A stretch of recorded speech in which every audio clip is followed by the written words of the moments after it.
बंदी छोड़ सतगुरु रामपाल जी भगवान की जय हो। परमपिता परमेश्वर सारी सृष्टि के रचनहार कुल मालिक कबीर परमेश्वर सतगुरु रामपाल जी भगवान चरण कमल में मुझदास का कोटि कोटि दंडवत प्रणाम। लाइव देख रहे सभी भाई बहनों को दास का सत्साहिब। भाई और बहनों, मालिक की रजा, मालिक की दया, मालिक की बड़ी मेहर, आज फिर मालिक की दया से लाइव आए हैं। लाइव का जो मुद्दा है, रीज़न है, वो भाई और बहनों निष्पक्ष का है। निष्पक्ष होकर इस भक्ति मार्ग पर चलने का है। भाई और बहनों, आश्रम मैनेजमेंट वाले हमारे भाई बहन हैं, हमारे कोई वो दुश्मन नहीं है। लेकिन वर्तमान समय में जो वो कार्य कर रहे हैं, वर्तमान समय में जो वो अपने मनमते से, मनमुखी तरीके से जो सारा कार्य कर रहे हैं, ये आध्यात्मिक दृष्टि से कितना सही है, कितना सत्य है, इस पर हमने विचार विमर्श करना है। भाई और बहनों, अगर हम देखा देखी में चलेंगे, अगर हम एक दूसरे की देखा देखी में चलेंगे या आश्रम मैनेजमेंट वालों की देखा देखी करेंगे या उनके हिसाब से हम चलेंगे, तो भाई और बहनों आध्यात्मिक मार्ग में हम मार खा जाएंगे। हम भक्ति मर्यादा से दूर हो जाएंगे। हमारे को जो गुरुदेव ने मर्यादाएं दी है, उनसे हम दूर हो जाएंगे, यानी गुरु मर्यादा से हम दूर हो जाएंगे। तो भाई और बहनों, ये है निष्पक्ष का मार्ग है। तो हम आज इस लाइव के माध्यम से निष्पक्ष वाली बात करेंगे। और आज फिर से हमारे साथ पवन दास जी हैं, तो इनसे हम जानेंगे इस विषय के, इस चर्चा के माध्यम से, इस लाइव सत्संगति के माध्यम से, कि वर्तमान समय में जो हमारे आश्रम वाले भाई बहन हैं, सतलोक आश्रम वाले भाई बहन हैं, वो जो अन्नपूर्णा मुहिम के तहत जो कार्य करने में लगा हुआ है, इसके पीछे उन भाइयों का, यानी सतलोक आश्रम वालों का क्या प्रयोजन है, क्या उनकी मंशा है, क्या उनकी सोच है, उन्होंने इसके पीछे का क्या रीज़न बनाया हुआ है, इस विषय में हम आज जानेंगे। आध्यात्मिक दृष्टि से, आध्यात्मिक तौर पर हम जानेंगे पवन दास जी से। तो इससे पहले दास आपसे विनम्र विनती करेगा, प्रार्थना करेगा कि भाई और बहनों, ये मार्ग है निष्पक्ष का। इस पर हमने निष्पक्ष भाव से, निष्पक्ष होकर चलना पड़ेगा। बिल्कुल निष्पक्ष होकर, देखा देखी में अगर चलेंगे तो भाई और बहनों मात खा जाएंगे। 425 वर्ष पहले भी यही हालत हुई थी। 64 लाख शीशे थे, एक दूसरे की देखा देखी में फैल हो गए सारे के सारे। एक ने कहा कि भाई देखो रे गुरुजी वहाँ बैठे हैं, दूसरे ने कहा भाई हाँ देखो भाई गुरुजी वहाँ बैठे हैं, कबीर जी वहाँ बैठे हैं, कबीर जी वहाँ बैठे हैं, और एक दूसरे की देखा देखी में 64 लाख सभी के सभी फैल हो गए। तो यानी देखा देखी। तो भाई और बहनों, ये मार्ग जो है, ये देखा देखी का नहीं है। कि सतलोक आश्रम वाले भाई बहन अगर वो कोई चीज़ कर रहे हैं, कोई क्रिया कर रहे हैं किसी मुहिम के तहत या किसी संस्था के तहत, तो उसके पीछे लगना कितना हमारा हानिकारक सिद्ध हो सकता है, इस विषय में हम जानेंगे आज पवन दास जी से। कि जो सतलोक आश्रम वाले भाई बहन हैं, भाई हैं, कोऑर्डिनेटर हैं, बड़े बड़े सेवादार हैं, वो इस अन्नपूर्णा मुहिम के तहत जो कार्य कर रहे हैं, लोगों की मदद कर रहे हैं, फ्री में मकान बना रहे हैं, फ्री में कोई पानी निकाल रहे हैं, मोटरें पाइप दे रहे हैं, तो इनके पीछे इनका क्या रीज़न है, क्या इनका प्रयोजन है, क्या इनकी मंशा है, तो हम आज जानेंगे पवन दास जी से। तो सभी भाई बहन विशेष तौर से गहराई से चिंतन मनन इस पर हमने करना है, क्योंकि देखा देखी का मार्ग नहीं है। तो हम आज पवन दास जी से जानेंगे। तो बताएं पवन दास जी, आज जो ये वर्तमान में मुहिम चल रही है, ये सतलोक आश्रम की तरफ से, ये आध्यात्मिक दृष्टि से कितना सही है, या कितना इसको गुरु जी के ज्ञान आधार से कितना इसको आप इसको मानते हैं, किस दृष्टि से इसको देखते हैं? तो आज बताइए हमें सभी भाई बहनों को आप। सर्वप्रथम तो परमपिता परमेश्वर सतगुरु रामपाल जी भगवान के चरण कमल में दास का अनंत कोटि दंडवत प्रणाम। लाइव वीडियो देख रहे सभी भाई बहनों को दास की तरफ से प्यार भरा सत्साई। देखिए कजोड़ जी, आपने जो सवाल किया बहुत ही अच्छा सवाल है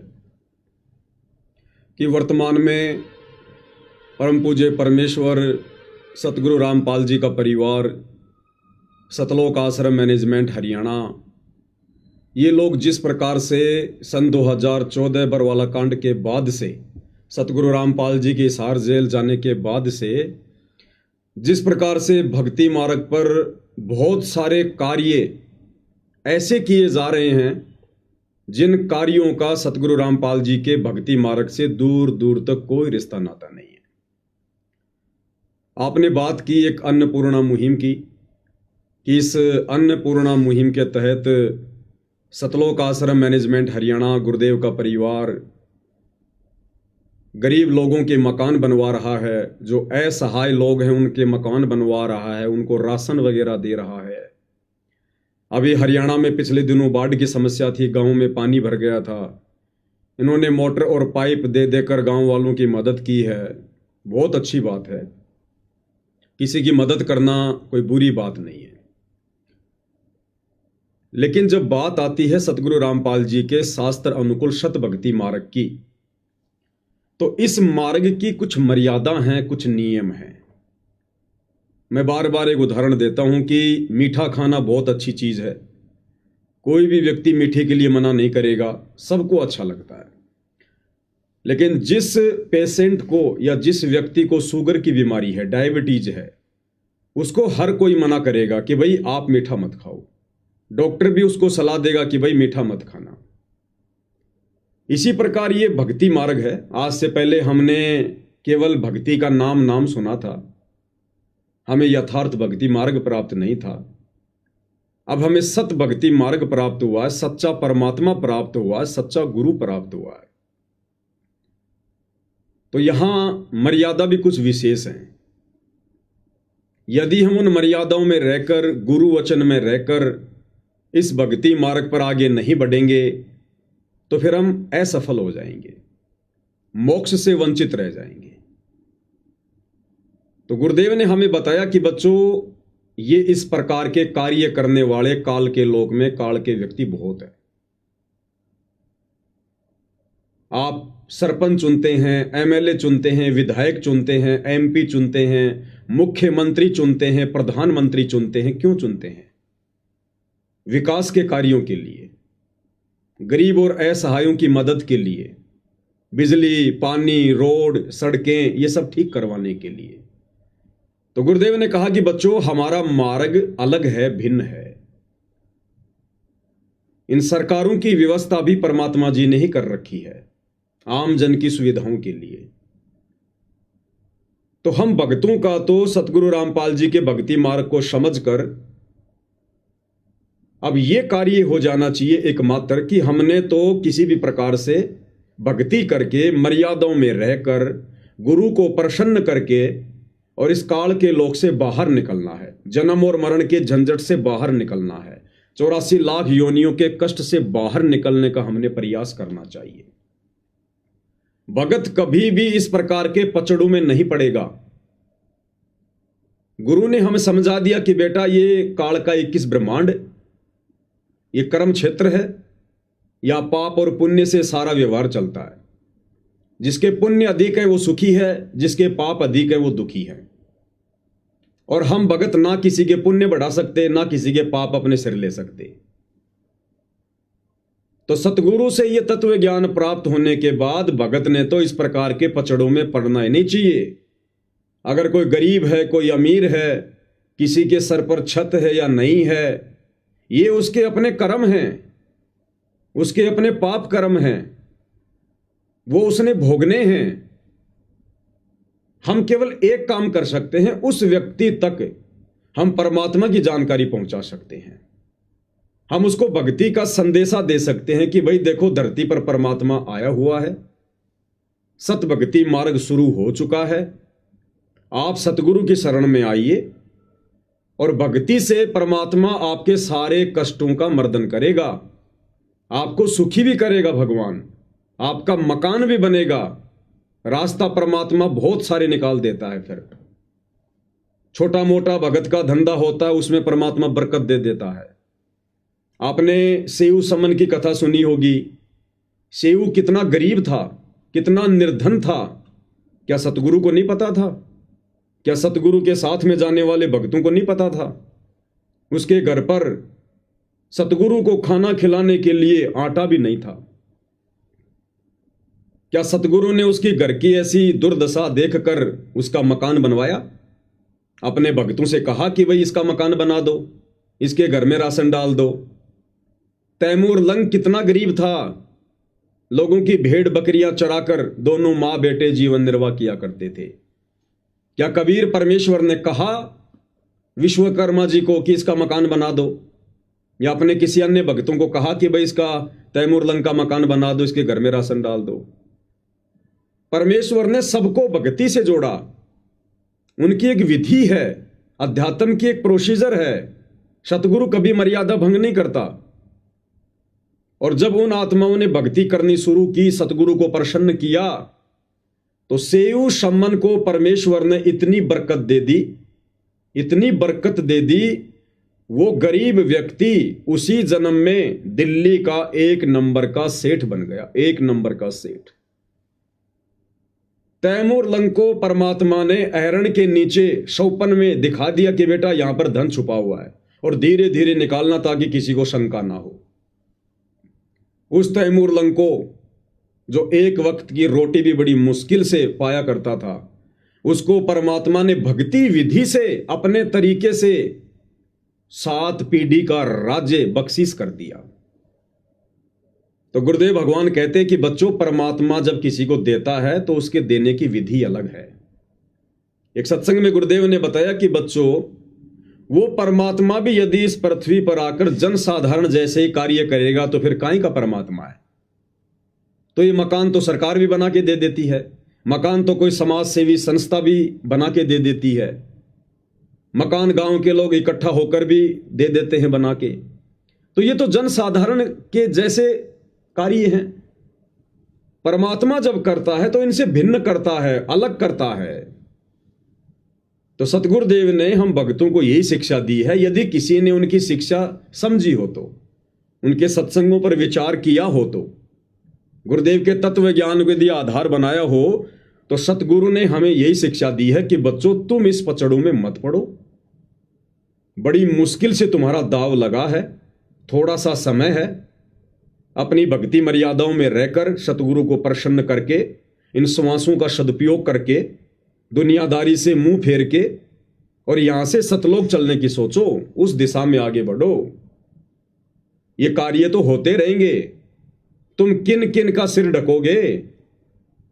ये तो भिखारी का लोक है, काल का लोक है। इस लोक में कभी कोई सुखी हो ही नहीं सकता। आपने यदि सृष्टि रचना पढ़ी हो कजोड़ जी, तो सतगुरु रामपाल जी ने बताया कि जब ये ज्योति निरंजन काल परमात्मा के आदेश अनुसार अपने बड़े भाई कूरम के पास में सृष्टि रचना की सामग्री लेने के लिए गया, तो कूरम उस समय समाधि में था, भक्ति में था। ज्योति निरंजन उसके पास जाता है और कहता है कि भाई उठ, जाग, मुझे पिताजी ने भेजा है, मुझे सामग्री चाहिए। वो अपनी समाधि में लीन था। ज्योति निरंजन धैर्य नहीं रख पाया। उसने सोचा ना जाने इसकी समाधि कब टूटेगी। ज्योति निरंजन ने धैर्य खोकर हड़बड़ी में कूरम के मुकुट को हिला दिया, उसे जगाने के लिए, समाधि से वापस लाने के लिए। जैसे उसने मुकुट को हिलाया, उसमें से 5 तत्व 3 गुण निकले। ज्योति निरंजन ने देखा, वाह, मुझे जो चाहिए था वो मिल गया। इतने में कूरम की समाधि टूट गई। कूरम ने कहा, भाई आप ये क्या कर रहे हो? उसने कहा कि मैं तुझे जगा रहा था, मेरे को सृष्टि रचना की सामग्री चाहिए। कूरम ने कहा कि ये आपको किसने बताया? मेरे और कबीर परमात्मा के अलावा तो किसी को पता ही नहीं है। बोला, उन्होंने भेजा मुझे। तो कूरम ने एक अच्छे बेटे का फर्ज निभाते हुए कहा कि भाई मैं पहले पिताजी से पूछूंगा, ये तो बहुत अनमोल वस्तु है, मैं पहले पिताजी से पूछ लेता हूं, कोई दिक्कत नहीं, आप बैठो, अगर पिताजी यस कर देंगे तो मैं आपको दे दूंगा। लेकिन ज्योति निरंजन को धैर्य नहीं रहा और वो वहां से कूरम के मुकुट को हिलाकर सारी सामग्री लेकर वहां से दौड़ गया। जब कूरम ने परमात्मा से समाधि अवस्था में बात की तो कूरम ने कहा कि पिताजी ऐसे ऐसे मेरे साथ में बदसलूकी करके और वो ज्योति निरंजन ऐसे ऐसे सामग्री ले गया और मैं उसको घड़ूंगा, मैं उसकी पिटाई करूंगा। तो कबीर परमेश्वर जी ने कहा कि बेटा उसने तो गलती कर दी, कोई बात नहीं, तू ऐसी गलती मत करना, और आज के बाद मैं उसको श्राप देता हूं, उसके लोक में 21 ब्रह्मांड में कभी भी शांति नहीं रहेगी। ऐसे ही लोग झगड़ेंगे, मरेंगे, कटेंगे, फंसेंगे, अशांति बनी रहेगी। ये श्राप वहां से लगा हुआ है इस काल को, ब्रह्म को, 21 ब्रह्मांड के राजा को। तो भाई परमेश्वर ने जिसको ऐसा श्राप दे रखा हो कि जिसके लोक में कभी सुख शांति नहीं होगी, हम 2 कोटि के जीव अपनी भक्ति ना करके क्यों दुनिया को सुखी करने का ठेका ले रहे हैं? जब दुनिया को वापस थोड़ा बहुत सुखी करने के लिए परमात्मा स्वयं संत रामपाल जी के रूप में धरती पर आ चुके हैं, तो अब वे अपने स्तर पर, अपने तरीके से, अपनी प्रोसीजर के अनुसार लोगों को धन देंगे, उनको सुखी करेंगे, उनके मकान बनाएंगे, अपने भक्तों को मजदूरी पर नहीं लगाएंगे। जिस प्रकार से सतलोक आश्रम वाले सतगुरु की आड़ में भक्तों से मजदूरियां करवा रहे हैं। सतगुरु हमसे भक्ति करवाने के लिए आए, मजदूरी करवाने नहीं आए। तो सतगुरु की एक विधि है, और जब से सतगुरु रामपाल जी ने अपने सत भक्ति मार्ग की शुरुआत की है सन 1994 से, कजोड़ जी मैं चैलेंज करता हूं, आज तक मुझे उनके एक भी भगत का ऐसा घर बता दीजिए जो घर सतगुरु रामपाल जी ने बनवाया हो। एक भी वो भगत बता दीजिए जिसके घर में सतगुरु रामपाल जी ने राशन डलवाया हो। बाढ़ तो हरियाणा में आज से पहले भी कई बार आई है। एक भी गांव बता दीजिए जिस गांव में सतगुरु रामपाल जी ने मोटर और पाइप की व्यवस्था करवाई हो। वो ऐसा करवाएंगे नहीं, उनकी विधि अलग है। जिस प्रकार कोई भी रोगी रोड पे पड़ा हुआ है, कितना ही भयंकर रोग से ग्रस्त है, कितना ही दुखी है, डॉक्टर उसका रोड पर इलाज नहीं करेगा। डॉक्टर के नियम है, मर्यादा है, विधि है। आप विधिवत हॉस्पिटल में आइए, हॉस्पिटल में एडमिट होइए, अपना नाम गांव पता लिखाइए, उसके बाद डॉक्टर आपके रोग को भी चेक करेगा और जैसा भी रोग है उस अनुसार उसका ट्रीटमेंट भी करेगा। तो सतगुरु रामपाल जी परमेश्वर जी की आत्माओं को धनी बनाने की, स्वस्थ बनाने की एक प्रोसीजर है। आप सबसे पहले उनके ज्ञान को सुनिए, समझिए, आप उनकी शरण में आइए, शरण में आकर आप जी भक्ति करते रहिए, फिर परमेश्वर आपके काम धंधे में बरकत देगा, आपके बच्चों को नौकरी पे लगा देगा। बहुत सारे तरीके हैं परमात्मा के पास में। और फिर सतगुरु अपनी वाणी में कहते हैं कि भाई कल्पे कारण कौन है, तू कर सेवा निष्काम और मन इच्छा फल देऊंगा जब पड़ेगा मेरे से काम। सतगुरु कहते हैं बेटा अब उपदेश लेकर तू निश्चिंत होकर मर्यादा में रह के भक्ति कर। ये विकल्प संकल्प करना छोड़ दे, ऐसा होगा वैसा होगा, ऐसा नहीं होगा। कहते हैं मन में कल्पनाएं करना छोड़ दे, अपने सतगुरु पर छोड़ दे। जहां तेरे को सतगुरु की आवश्यकता पड़ेगी, किसी भी आवश्यक वस्तु की आवश्यकता पड़ेगी, सतगुरु समय से पहले तेरे सामने हाजिर कर देगा। तो ये है सतगुरु की प्रोसीजर। सतगुरु अपने भक्तों को मजदूर बनाकर उनका समय और श्वासें बर्बाद नहीं करवाता। जिस प्रकार से हमारे सतलोक आश्रम वाले भाई, गुरुदेव का परिवार बेचारे भोले भाले भक्तों को मजदूर बनाकर आश्रमों पे आश्रम बनवा रहे हैं। एक अन्नपूर्णा मुहिम के तहत लोगों के मकान बनवा रहे हैं, लोगों के घरों में राशन बंटवा रहे हैं। फिर भक्ति कौन करेगा? क्या आवश्यकता पड़ेगी फिर आदमी को भक्ति करने की, सतगुरु रामपाल जी की शरण में आने की? अरे दुखी आदमी तो भक्ति पे जुड़ता है, भक्ति पे आता है। दुखी आदमी तो भगवान को ढूंढेगा, और आपने पहले उसको सुखी कर दिया, वो क्यों आएगा फिर परमात्मा की शरण में? और आ भी गया तो वो क्या निहाल करेगा? ऐसे ही मर्यादा तोड़ के चलता रहेगा, क्योंकि आपत्ति तो उस पर कोई है ही नहीं। अब सारी व्यवस्था आपने उसकी आगे से आगे कर ही दी है।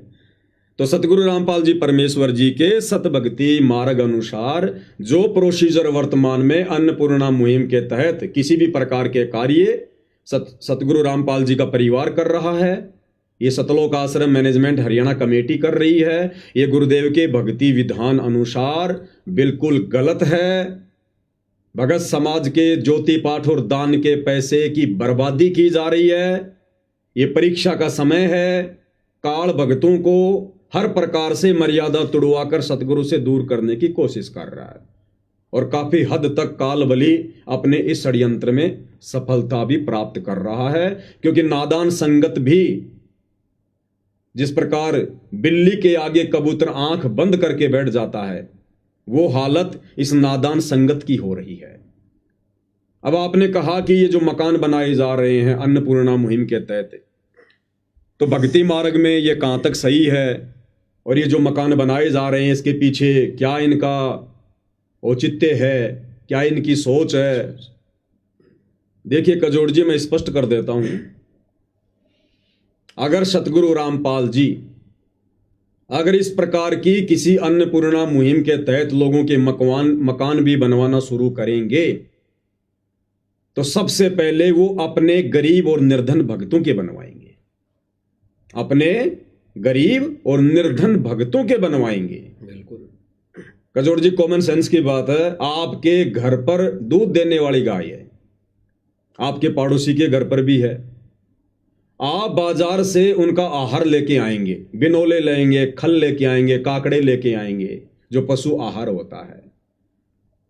तो आप सबसे पहले कौन सी गाय या भैंस को खिलाएंगे? अपनी को या पड़ोस वाली को? वो तो खुद की को खिलाना पड़ेगा, खुद ही को खिलाना पड़ेगा ना, दूध देने वाली को ही खिलाना पड़ेगा, और दूध देने वाली को खिलाना पड़ेगा, क्योंकि वो और अधिक दूध देगी। सही बात। इसी प्रकार सतगुरु रामपाल जी ने भी अपने सत्संगों में बताया कि यदि आपने विशेष आदर और सम्मान देना है, विशेष सेवा करनी है, तो भक्तों की करो, क्योंकि भगत दूध देने वाली गाय है, क्योंकि वो भक्ति पर लगे हुए हैं, उनके पास में भक्ति धन जमा हो रहा है। यदि आप उनकी सेवा करोगे, उनसे प्यार प्रेम से बोलोगे, तो आपको सेवा का फल मिलेगा। और जगत के पास तो खारा पानी है, खारा पानी, उस खारे पानी को यदि आप अपने मटके में डालोगे, आपका पानी भी खारा हो जाएगा। तो इस प्रकार की किसी मुहिम के तहत यदि सतगुरु रामपाल जी मकान भी बनवाएंगे, राशन भी डलवाएंगे, तो सबसे पहले अपने उन भक्तों के मकान बनवाएंगे जो बेचारे आज भी टूटी फूटी झोपड़ियों में रह रहे हैं। सतगुरु रामपाल जी की 50% संगत, या मैं कहूं इससे ज्यादा, टूटी फूटी झोपड़ियों में रहती है। आप छत्तीसगढ़ में जाके देखिए, झारखंड में जाके देखिए, मध्य प्रदेश में जाकर देखिए, बंगाल में जाकर देखिए, गरीबी रेखा से भी नीचे जीवन यापन कर रहे हैं संत रामपाल जी के 50% भगत। बहुत सारे भगत बेचारे पोस्ट वायरल करते हैं बरसात के समय में, उनकी झोपड़ी से पानी टपक रहा है, जहां उन्होंने अपने गुरु का दरबार लगा रखा, वहां पर पानी टपक रहा है। वो समर्थ नहीं है अपना मकान बनाने में, तो उन भक्तों के मकान क्यों नहीं बनाए जा रहे? एक भी भगत ऐसा बता दीजिए इस अन्नपूर्णा मुहिम के तहत जिसका मकान बनाया गया हो। ये सारे के सारे मकान अनउपदेशी, जगत वाले, आधी अधूरी भक्ति करने वाले, नशा करने वाले, इन लोगों के मकान बनाए जा रहे हैं।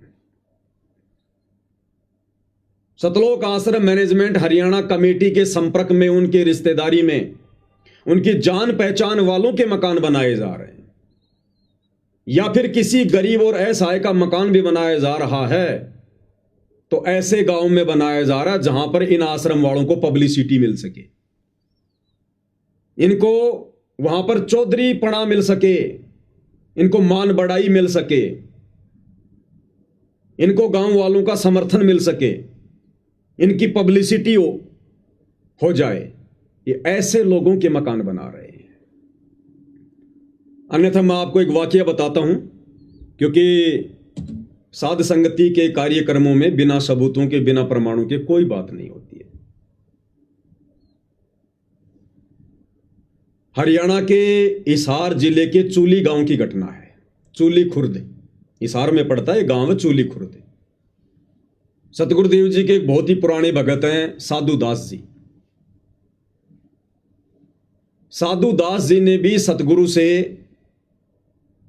धनाना आश्रम में जाकर और फोन पर बात की,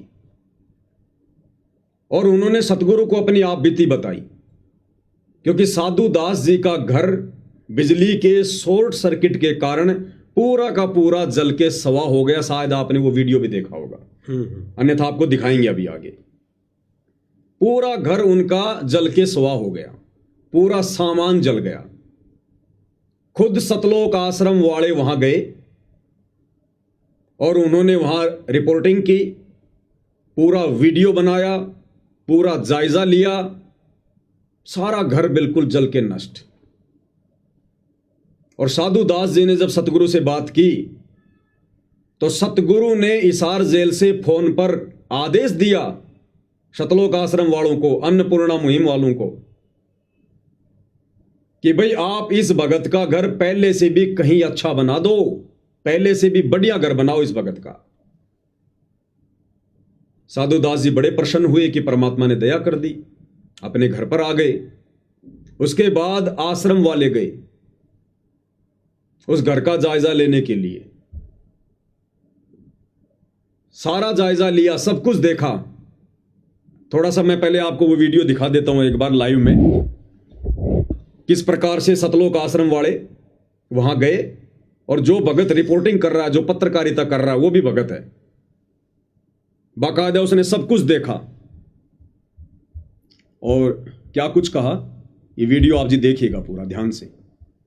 संकट और विपदा की मैं बात करूं तो ऐसे संकट जो है वो पता चला कि इन बच्चों ने संकट और विपदा की मैं बात करूं तो ऐसे संकट जो है वो इंसानों पर आते हैं जिसको देख के हर एक व्यक्ति दंग रह जाए और गांव के अंदर सन्नाटा छा जाता है। इसमें हरियाणा राज्य के जिला हिसार का ये गांव है चूली कला। चूली कला खुर्द और चूली कला और खुर्द जो है ये एक साथ ही दोनों गांव हैं। इसके अंदर मैं मौजूद हूं और यहाँ की अगर बात की जाए तो यहाँ पर जो है बड़ा एक संकट आया और संकट के बाद जो है घर के अंदर जो है पूरा का पूरा जो सामान जलकर खाक हो गया। ऐसी संकट की घड़ी में अगर मैं बात करूं कि मदद किसने की, तमाम वो बातें भी होंगी और हमारे साथ ग्रामीण भी मौजूद है। सबसे पहले मैं ये जो मकान आपको दिखाना चाहूँगा, इसके अंदर की मैं तस्वीरें दिखाऊंगा आपको। ये जो सोने का माचा है, ये जो है वॉशिंग मशीन, ये रबड़ किस तरीके से पिघला है, कितनी बड़ी ये आपदा थी, ये आप देख सकते हैं। और ये सामान मैं दिखाना चाहूँगा, ये जला हुआ सामान है सारा का सारा। ये बहुत बड़ा एक संकट था जिसके अंदर पूरा घर का जो सामान जलकर खाक हो गया। अभी मेरे साथ जो है यहाँ के जो गांव के सरपंच हैं, घर के जो मालिक हैं साधु राम जी, उनसे भी मैं मिलूंगा।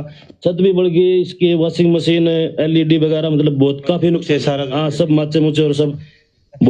सतीश जी थोड़ा सा दिखाना एक बार है। बैटरी लेना बेनीवाल जी, बैटरी लेना। ये देखो, आप धीरे धीरे आना भाई, कैमरामैन से कहूँगा थोड़ा सा दिखाना। ये देखो ये क्या क्या हालात बीतते हैं। ये देखो सारा सामान जल के जो है ना खाक हो गया। ये जो तमाम जो सामान है घर का, और कैमरामैन से बस थोड़ा सा यही कहूँगा, यहाँ जो है इनका टीवी था या जो भी था और शॉर्ट सर्किट हुआ है जी। ये यहाँ पर डोरी थी, वहाँ पर शॉर्ट सर्किट से आग लगी है और आग लगने के बाद में ये काट गई है, ये भी जली हुई है। ये छत कभी भी गिर सकती है क्योंकि पूरी तरह जल गई थी और इसको बाद में बुझाया गया है। हम भी अब खतरे में ही खड़े हैं, वैसे ये कभी भी टूट सकती है। कड़ियां जो है मकान की वो जल चुकी हैं। मैं दिखाना चाहूंगा आपको, आप थोड़ा सा आगे ले कैमरा। हाँ बिल्कुल, ये जो कड़ियां आप तस्वीरों में देख रहे हैं ना, हाँ ये सारी जल चुकी है ना जी, सारी जल चुकी हैं ये कड़ियां। बिल्कुल। सतीश जी, बेनीवाल जी, आप कह रहे हो जिस प्रकार ये कभी भी गिर सका छत जी, बिल्कुल। इसके नीचे खड़े रहना तो खतरे से खाली नहीं है। अंदर तो रह नहीं सकता। बिल्कुल। इनके परिवार को भी हम कहना चाहेंगे भाई ये इसके अंदर अब न रहे, क्योंकि इसकी छत का ये दोबारा इसकी छत बदलनी पड़ेगी, उसके बाद में इस का बसात का काम कर इधर। ठीक है, तो ये देखा आपने, तस्वीरें लाइव देख रहे थे आप, कैसा ये मंजर है ये मैं दिखाना चाहूंगा आपको। देखिए सब चीजें जो है वो जल चुकी है, सब चीजें जल चुकी है। ये देखिए आप, सब चीजें नष्ट हो चुकी है, दरवाजे जल चुके हैं, सब चीजें, कड़ियां जल चुकी है। और ये देखिए कपड़े, देखिए सब कपड़े जो है वो जले हुए पड़े हैं। डीवीआर था वो भी जल गया, इसके ऊपर था जी, हाँ डीवीआर था यहाँ पे, वो भी जल गया है। ये देखिए किस प्रकार ये पिघला है, ये इसको हम क्या कहें, ये किस प्रकार से कहर जो है ये बरसा, और इसके अंदर जो है पूरे परिवार के जो सपने हैं वो चूर चूर हो गए इसके। तो कुजूर जी, आपने अपनी आंखों से देख लिया, दर्शकों ने भी देख लिया, खुद सतलोक आश्रम वाले वहां गए, बाकायदा वीडियो बनाया और खुद कह रहे हैं कि सारा सामान जल के चूर चूर हो गया, और जिस छत के नीचे हम खड़े हैं यहां रहना खतरे से खाली नहीं है। और लाइव आप देख रहे हैं, बिल्कुल बुरी हालत में है घर। आपका जोड़दास जी, क्या इस भगत का घर नहीं बनना चाहिए था? बिल्कुल बनना चाहिए, जबकि ये तो भगत है। भगत है ना, बिल्कुल, इनका तो और भी जल्दी बनना चाहिए। पहले बनना चाहिए। जगत वाले तो झूठ बोलकर भी बना सकते हैं, खुद के घर को जलाकर भी बिल्कुल नया बनवा सकते हैं। बिल्कुल। उसके बावजूद भी आज कई महीने बीत गए, इस भगत का घर नहीं बनाया गया, इसको मना कर दिया गया सतलोक आश्रम मैनेजमेंट हरियाणा ने, गुरुदेव के परिवार ने। और कारण क्या बताया कि आपके घर पर तो एक मोटरसाइकिल और एक छोटा हाथी टेम्पू अभी शेष है, हम आपका घर नहीं बना सकते।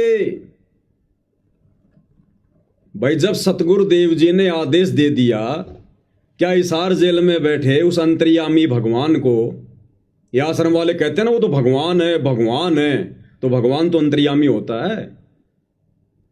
तो जब भगत ने प्रार्थना की थी तो क्या भगवान की आंखों के सामने मकान नहीं आया होगा? तो भगवान ने भी सोच समझ के आदेश दिया होगा ना। जब गुरु ने आदेश दे दिया कि भाई इस भगत का मकान पहले से कहीं अच्छा बना दो, तो मुझ पवन दास के हिसाब से तो इन आश्रम वालों ने उस घर पर जो वीडियो बनवाया है भगत को बेचकर, वो भी बेवकूफी है, वो भी मूर्खतापूर्ण कार्य किया इन्होंने। जब सतगुरु ने आदेश दे दिया कि पहले से अच्छा घर बना दो, तो इन्होंने वीडियो बनवाने की भी जरूरत नहीं थी, तुरंत कार्य उसी दिन से शुरू कर देना चाहिए था। जैसे आम जगत वाले लोगों का 15 दिन में तो मकान बना के तैयार कर देते हैं डबल स्टोरी का, लेकिन इस भगत का मकान अभी तक नहीं बनाया गया और रिजेक्ट कर दिया गया कि भैया आपके पास में तो एक मोटरसाइकिल और एक छोटा हाथी टेम्पू अभी शेष है। वो परिवार उस टेम्पू में सोएगा क्या? अरे अगर टेम्पू शेष है तो क्या उसको भी जला दिया जाए, तब तुम्हारे दिल को शांति मिलेगी? उस जले हुए टेम्पू को देखकर फिर मकान बनाओगे क्या? या वो परिवार उस टेम्पो में सोएगा क्या? वो गाय भैंस अपने टेम्पो में बांधेगा क्या? इन लोगों ने जानबूझकर सतगुरु के आदेश की धज्जियां उड़ाई, अवहेलना की, क्योंकि दुनिया की नजरों में, दुनिया को दिखाने के लिए ये आश्रम वाले संत रामपाल जी को भगवान भगवान, परमात्मा परमात्मा कहते, मानते नहीं है। और उस भगत का मकान अभी तक नहीं बनाया गया, क्योंकि अगर भगत का मकान वो बनवा देते तो इन लोगों को चौधर नहीं मिलती, इन आश्रम वालों को पब्लिसिटी नहीं मिलती,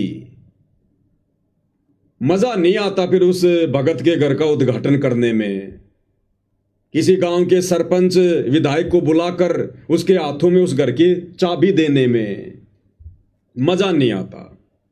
लोग ये कहते रहे कौन सी बड़ी बात हो गई, ये तो बाबा रामपाल का भगत था, बाबा रामपाल ने बनवा दिया, इसमें क्या बड़ी बात थी?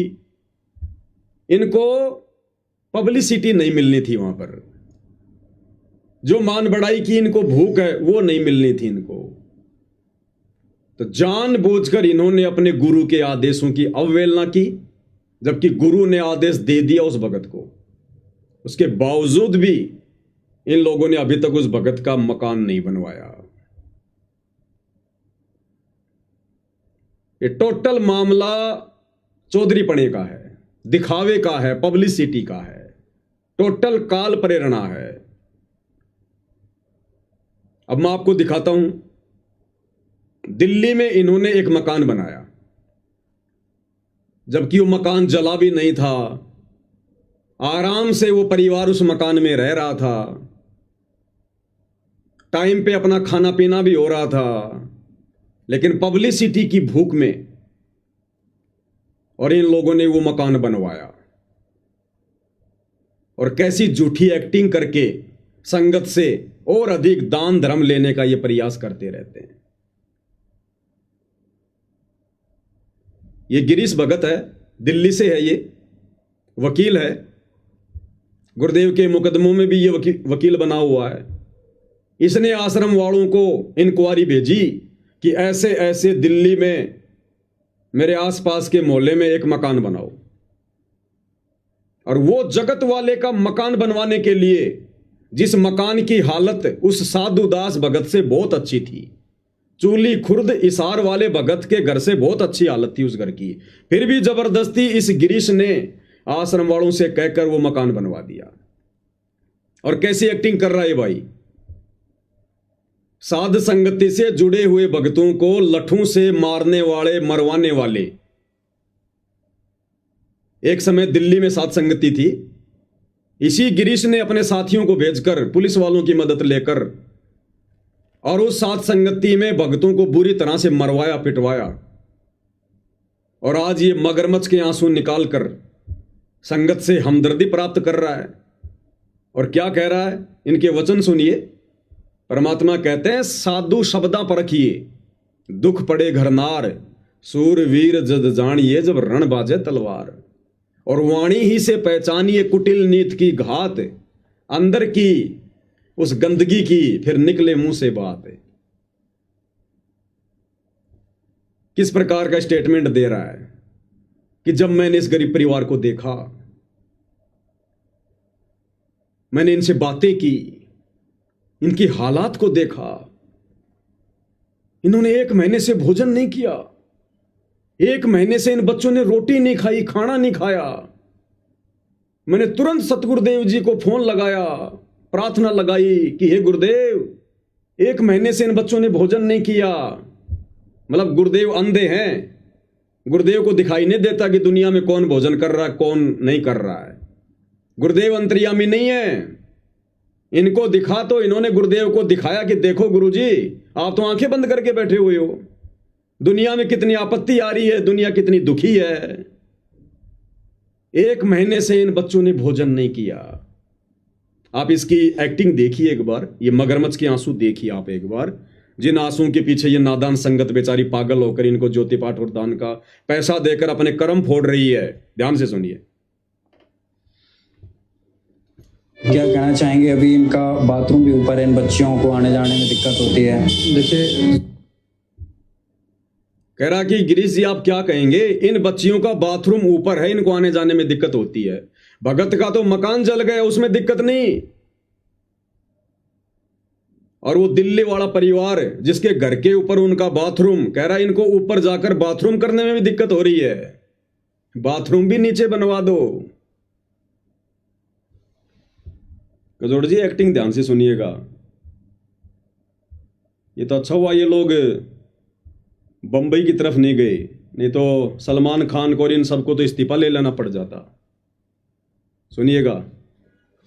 जाने में दिक्कत होती है। देखिए, जो संत रामपाल जी महाराज जी ने किया है ना, वो इस मतलब पूरे ब्रह्मांड में कोई नहीं कर सकता है। ये बच्चे पिछले 1 साल से, क्योंकि आज 1 साल हो गया इनके पिताजी को मतलब जो मृत्यु हुई थी, 1 साल से ये बच्चे बिल्कुल अनाथ का जीवन व्यतीत कर रहे हैं। और मतलब ठीक है, पड़ोसियों ने जितनी उनसे उनका बना, पड़ोसियों ने मदद की। पर जब पहली बार जब हम इन बच्चों के पास आए तो हमें पता चला कि इन बच्चों ने 1 महीने से रोटी तक नहीं खाई है। पर जब पहली बार जब हम इन बच्चों के पास आए तो हमें पता चला कि इन बच्चों ने 1 महीने से रोटी तक नहीं खाई है। इन बच्चों ने 1 महीने से रोटी तक नहीं खाई है। और ये जहां जहां इनके मान सम्मान के कार्यक्रम आयोजित हो रहे हैं वर्तमान में गांव में, जो गांव वाले संत रामपाल जी को सम्मान देने के लिए आते हैं, वहां ये वीडियो चलाए जाते हैं। और नादान संगत इन लोगों की झूठी इस रुआई को देखकर, मगरमच्छ के आंसुओं को देखकर बढ़ चढ़ के दान कर रही है काल प्रेरणा से। कह रहा कि 1 महीना हो गया इन बच्चों ने भोजन तक नहीं किया, भोजन तक। 1 महीना? 1 महीना। सुनिए। तो इस तरीके की चीजें जब पता चली ना, तो हमारे हृदय से ऐसे मतलब दर्द हुआ हमें कि भाई मतलब इस काल के लोक में, जैसे संत रामपाल जी महाराज बताते हैं ना, वाकई में ये इतने दुखी बच्चे हैं, मतलब इनका आगे पीछे कोई भी नहीं था। तो हमने तुरंत जो है संत रामपाल जी महाराज को प्रार्थना करी कि बंदी छोड़, इस तरीके की दुर्दशा हो रही है बच्चों की और इतने दुखी बच्चे। हमने तुरंत जो है संत रामपाल जी महाराज को प्रार्थना करी कि बंदी छोड़, इस तरीके की दुर्दशा हो रही है बच्चों की और इतने दुखी बच्चे सब। भाई और बहनों, ये भावनाओं में बहकर निर्णय लेने का समय नहीं है। इसी प्रकार से तो राजा जनक को काल ने ठग लिया था। जब वो स्वर्ग में जा रहा था विमान में बैठ के, तो काल ने राजा जनक को ठग लिया। नरक में 12 करोड़ आत्माओं की वो चित्कार, वो पुकार राजा जनक के कानों में डाल दी। अब इन भक्तों की ये झूठी चित्कार, ये पुकार, ये मगरमच्छ के आंसू, ये एक्टिंग इन नादान संगत को सुनाई जा रही है, ताकि संगत इन कुपात्रों को आंख बंद करके और पैसा दे, और ये कुपात्र उस पैसे का इसी प्रकार से दुरुपयोग करते रहे हैं। कह रहा 1 महीने से इन बच्चों ने कुछ नहीं खाया। कजोरदार जी वो तो चलो बच्चे थे जिन्होंने 1 महीने से कुछ नहीं खाया इन लोगों के अनुसार। ये भाई गिरीश शर्मा, संत रामपाल जी का भगत, दिल्ली में वकील, 1 महीने तक बिना कुछ खाए पिए ये मुझे जिंदा रह के दिखा दे। सही बात। अगर उन्होंने 1 महीने तक कुछ नहीं खाया तो बच्चे तो सप्ताह भर भी भूख सहन नहीं कर सकते। इतनी बढ़ चढ़ के एक्टिंग क्यों की जा रही है? बॉम्बे में जाना है क्या? एक्टर बनना है क्या? कोई ड्रामा कंपनी में ज्वाइन करना है क्या? क्यों इतना बढ़ चढ़ के झूठ बोला जा रहा है? क्यों बेचारी नादान संगत को गुमराह किया जा रहा है झूठी एक्टिंग करके? कह रहा है 1 महीने से इन बच्चों ने कुछ नहीं खाया है, कुछ नहीं खाया। संत रामपाल जी महाराज ने तुरंत जो है ना आदेश करा कि बेटा जो भी उन बच्चों को चाहिए, और उन बच्चों को मैंने गोद ले लिया, वो मेरे बच्चे हैं, वो अनाथ नहीं है। तो संत रामपाल जी महाराज ने आदेश करा कि इनको जो भी चाहिए, जो इनकी सुविधा है वो आप इन्हें दो, खाद्य सामग्री दो, स्कूल में अच्छे स्कूल में। देखा नादान संगत किस प्रकार से आंसू निकाल रही है। इनका घर की मरम्मत कराओ, और इनका जो है जैसे अपने भाई बहनों पर संत रामपाल जी महाराज ने ये भी कहा कि बेटा जब आप उनके पास जाओ ना, तो अपने बच्चों की तरह ट्रीट करना। अपने बच्चे जैसे आप अपने बच्चों का ख्याल रखते हो ना, उस तरीके से उन बच्चों को जो है आपने सामान दिलाना है, ये करना है। भगत जी आप यकीन नहीं मानोगे भाई। अब बताओ, चूली गांव का, हिसार जिले का साधु दास भगत, जिसका घर बिजली के शॉर्ट सर्किट के कारण जल के भस्म हो गया, वो दुश्मन था क्या? कह रहा गुरुदेव कह रहे हैं उन बच्चों को अपने बच्चों की तरह व्यवहार करना और तुरंत उनका मकान बनाओ। वो साधु दास कोई दुश्मन था क्या संत रामपाल जी का? अब ये बच्चे क्या कह रहे हैं? भाई ने तो अपनी एक्टिंग कर दी। अब ये बच्चे क्या कह रहे हैं? खुद सतलोक आश्रम वाले माइक हाथ में लेकर कह रहे हैं कि बच्चों को समय पे भोजन भी नहीं मिलता, ये भी नहीं मिलता। और कह रहा जिस दिन इनको रोटी सब्जी नहीं मिलती उस दिन ये दूध और ब्रेड खाते हैं। जिस दिन इन बच्चों को सब्जी रोटी नहीं मिलती है, कह रहा ये बच्चे खुद कह रहे हैं कि उस दिन हम तो दूध और ब्रेड खाते हैं। कजोड़ दास जी मुझे ये बताइए, रोटी सब्जी ज्यादा महंगी है या दूध और ब्रेड ज्यादा महंगा है? बताइए। वो तो दूध ही महंगा है, ब्रेड महंगी है, आटे से महंगी ब्रेड और सब्जी से महंगा दूध। बिल्कुल। और बच्चे कह रहे हैं जिस दिन हमें रोटी नहीं मिलती हम तो दूध और ब्रेड खाते हैं। किसने कह दिया? हम 1 महीने से कुछ खाए नहीं। वो भगत होकर झूठ बोल रहा है, ये बच्चे होकर जगत वाले होकर बिल्कुल सत्य बोल रहे हैं। सत्य बोल रहे हैं। क्या कह रहे हैं? खुद आश्रम वाले, सान न्यूज चैनल वाले रिपोर्टिंग कर रहे हैं और कह रहे हैं कि जिस दिन इनको सब्जी रोटी नहीं मिलती, भोजन नहीं मिलता, उस दिन ये बच्चे दूध और ब्रेड खाकर काम चलाते हैं। सुनिएगा इनकी वो भाई। आइए अब मिलते हैं बच्चों से और सुनते हैं कि वे कैसे इन हालातों में जी रहे हैं। बारिश आ जाए तो पानी भर जाता है, घर में पानी भर जाता है जी, और सब जगह से चोने लगता है, किचन भी चोता है जी। कजोड़दास जी, दिल्ली में लाखों की संख्या में ऐसी झुग्गी झोपड़ियां होंगी बारिश के समय में जो पानी टपकता है। बिल्कुल। उन लाखों में से 50,000 के तो माँ बाप भी नहीं होंगे, बेचारे यहां वहां से कचरा चुन के भीख वाक मांग के अपना काम चलाते हैं। इनको पूरी दिल्ली में एक ही गरीब परिवार दिखाई दिया क्या? अरे लाखों की संख्या में तो दिल्ली की सरकार ने चिन्हित कर रखे हैं।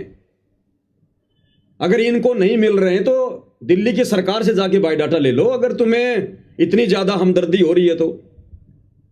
अगर इस अन्नपूर्णा मुहिम के तहत हर व्यक्ति का घर बनाना है गरीब का, तो दिल्ली की सरकार से बायोडाटा ले लो, तुरंत देगी।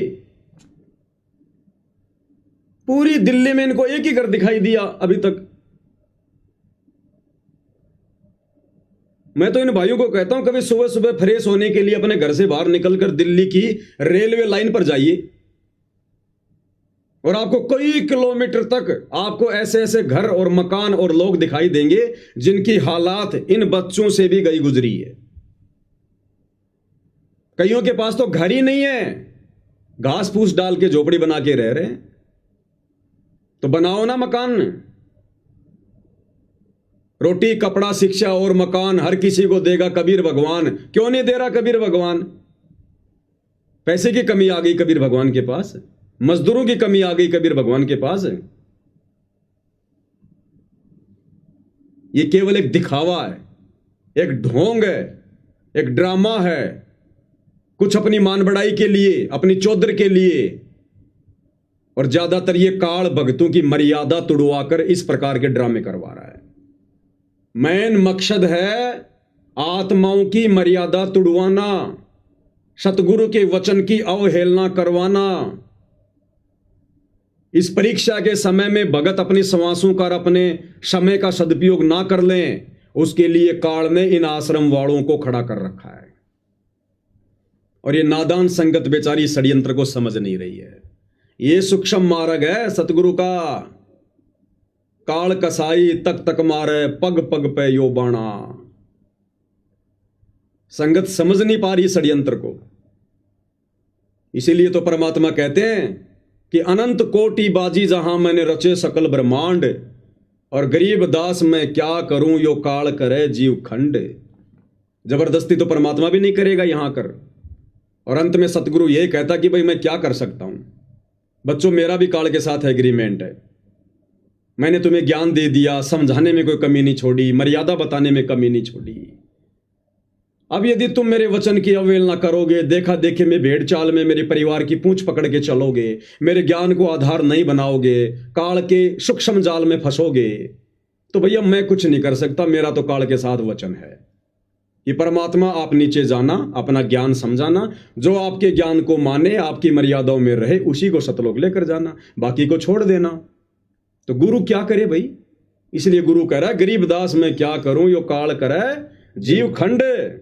ये काल मेरी आत्माओं की मर्यादा तोड़वा देता है, उनको बहका के मेरे नाम पर कि जाओ जोग जीत संसारा, जीव न माने कहा तुम्हारा, तुम्हारा नाम ले वाद बढ़ाऊं, या विद जीवों को भरमाऊं।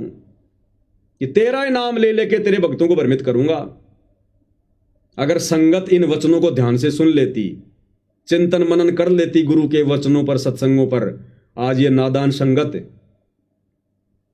अपने सुपात्र सतगुरु को छोड़कर इन कुपात्र सतलोक आश्रम वालों के हाथों में ज्योति पाठ और दान का पैसा ना देती अपने कर्म फुड़वाने के लिए। तो बच्चे क्या कह रहे हैं, आश्रम वाले खुद ही कह रहे हैं कि जिस दिन भोजन नहीं मिलता उस दिन तो ब्रेड रोटी खाते हैं, ब्रेड दूध।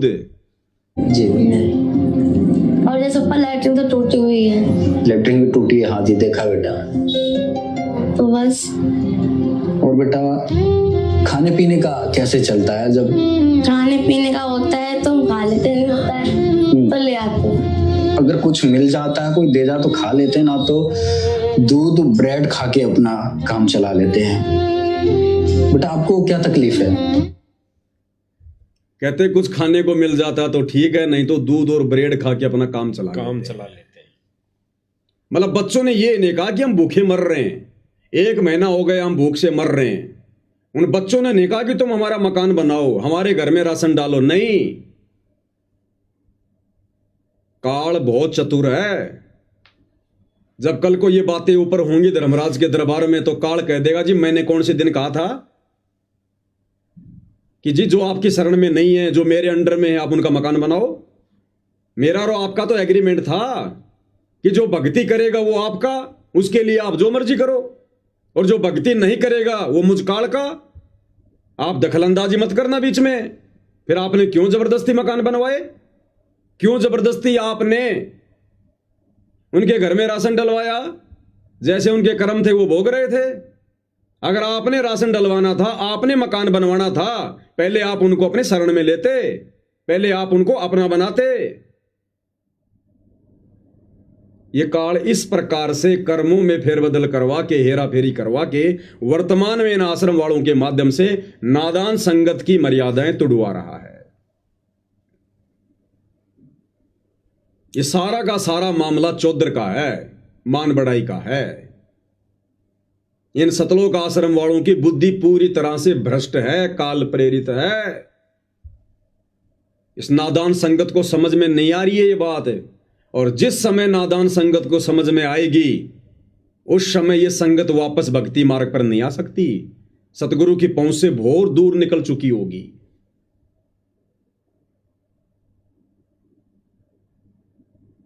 और जो साधुदास भगत है चूली गांव का, हिसार का, जिसने गुरु से प्रार्थना की और गुरु ने कहा कि भाई इसका पहले से अच्छा मकान बनाओ, और आश्रम वालों ने नहीं बनाया, मैं तो साधुदास जी से प्रार्थना करूंगा भाई दुखी होने की जरूरत नहीं है, मन में कोई शंका पैदा करने की जरूरत नहीं है। साधुदास के ऊपर गुरुदेव भगवान की एक बहुत बड़ी रहम हुई है, एक रजा हुई है। परमात्मा ने साधुदास भगत का जो मकान अभी तक नहीं बना है, भाई आश्रम वालों ने तो फोड़ लिए अपने कर्म, जो गुरु के कहने के बाद भी मकान नहीं बनाया, और इधर साधुदास को परमात्मा ने बचा लिया उसका मकान ना बनवा के, कुछ भी कारण बना के।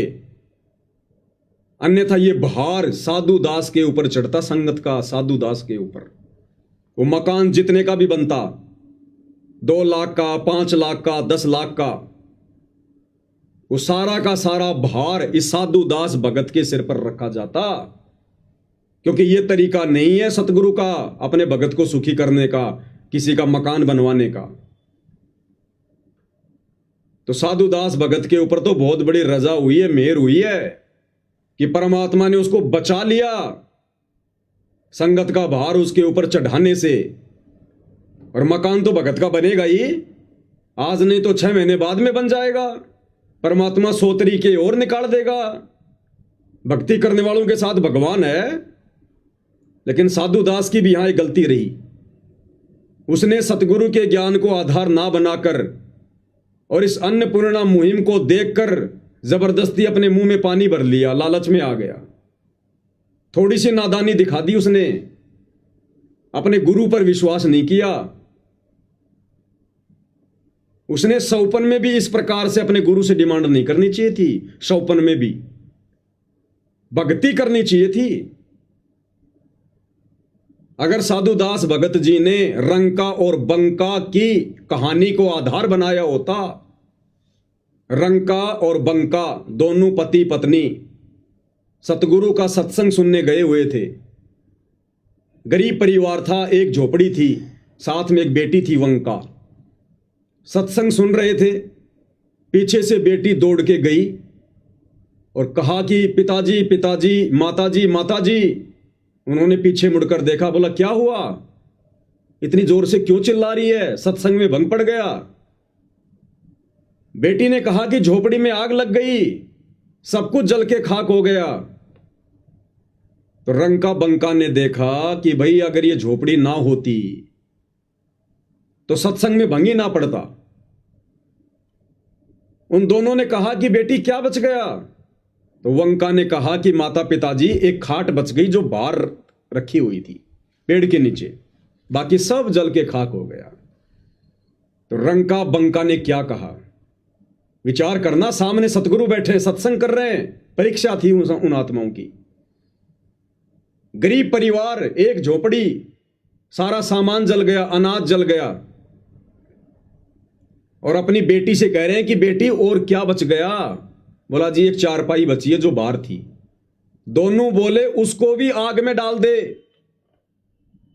अरे उसको भी आग में डाल के आ जा। अगर वो चारपाई ना बचती तो तू दौड़ के ना आती, सत्संग में भंग नहीं पड़ता। बेटा उसको भी आग में डाल के आ जा। बेटी भी आज्ञाकारी थी, तुरंत गई, उस खटिया को भी आग में डाल के वापस सत्संग में आके बैठ गई। और आराम से तीनों प्राणी सतगुरु का सत्संग सुन रहे हैं। घर की कोई चिंता नहीं, रात को कहां रहेंगे, क्या खाएंगे, कोई चिंता नहीं। सामने सतगुरु बैठे हैं। सत्संग के बाद भी सतगुरु से प्रार्थना नहीं की कि सतगुरु मेरा मकान जल गया, हे सतगुरु हम झूठ नहीं बोल रहे, हे सतगुरु देखो सत्संग में हमारी बेटी दौड़ के आई थी। अपने सतगुरु से प्रार्थना भी नहीं की कि हमारा मकान जल गया। उनकी परीक्षा थी, सतगुरु ने भी कुछ नहीं कहा, दंडवत प्रणाम किया, तीनों वापस घर। अब घर कहां रह गया, झोपड़ी जल गई, खाक हो गई, राख हो गई।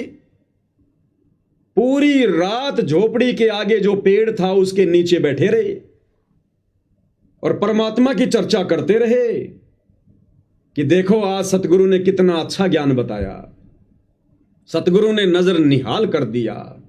भाई हमारे धन भाग जो हमें ऐसे पूर्ण गुरु मिले, ऐसा ज्ञान ना आज तक कभी सुना, ना किसी ने सुनाया। और बच्चों हमने तो भक्ति करके सतलोक चलना है, एक दिन ये 21 ब्रह्मांड भी जल के राख होगा, उससे पहले पहले निकल लो यहां से। इस प्रकार की बातें करते करते, सतगुरु की महिमा करते करते, और कब उनकी आंख लग गई परिवार को पता ही नहीं।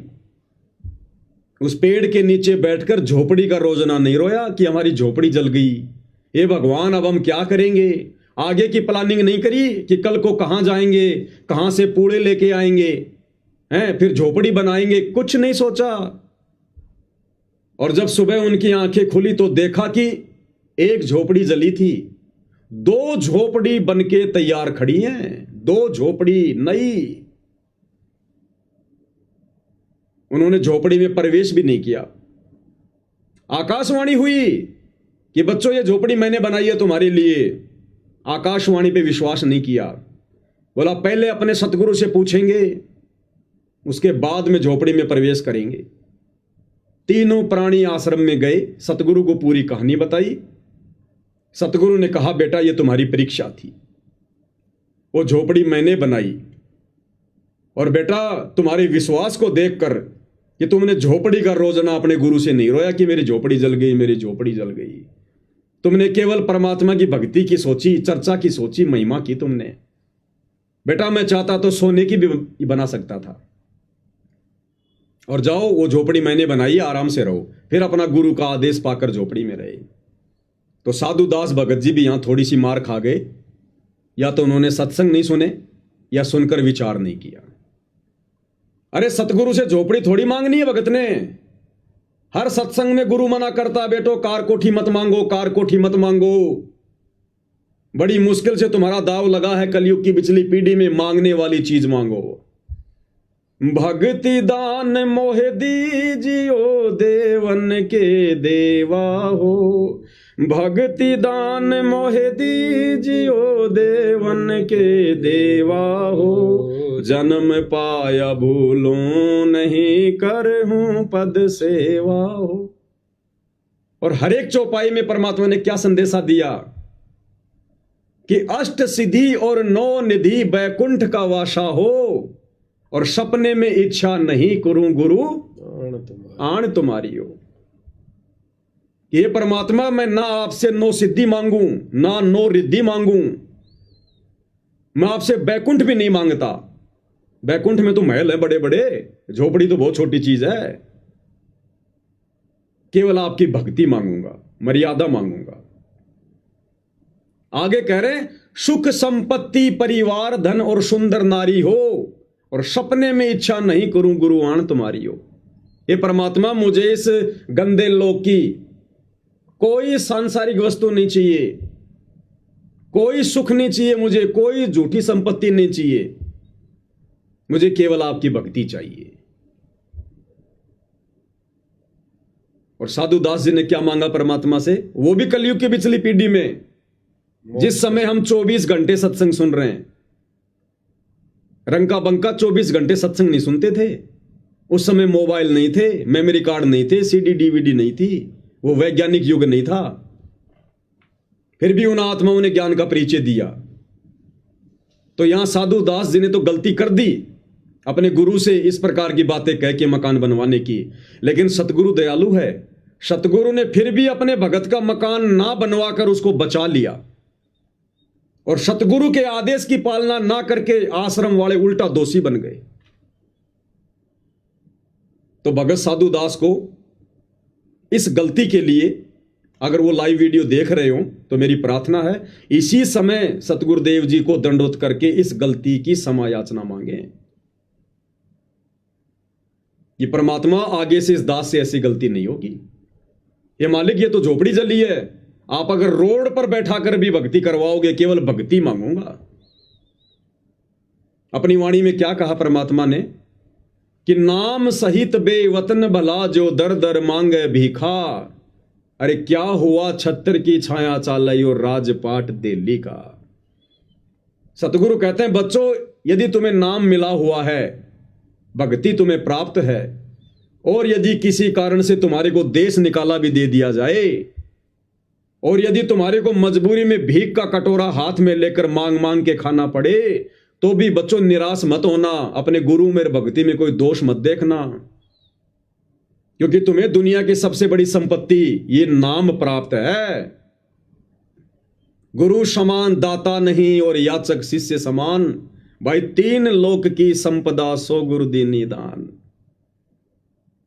सतगुरु ने तुम्हें सबसे बड़ी संपत्ति दे रखी है, यहां के स्वर्ग बैकुंठ से भी उत्तम ये नाम दीक्षा, भक्ति, 5 यज्ञ। कहते हैं अगर इस भक्ति को सुरक्षित रखने के लिए, गुरु को प्रसन्न रखने के लिए, अगर कभी ऐसी नौबत आ जाए, हाथ में भीख का कटोरा भी आ जाए, तो अपने सतगुरु में कभी दोष मत देखना। सतगुरु से डिमांड मत करना सांसारिक इच्छाओं की, मकान की, कार की, कोठी की, बेटे की, पोते की, नौकरी की। नहीं, सतगुरु नाराज होगा।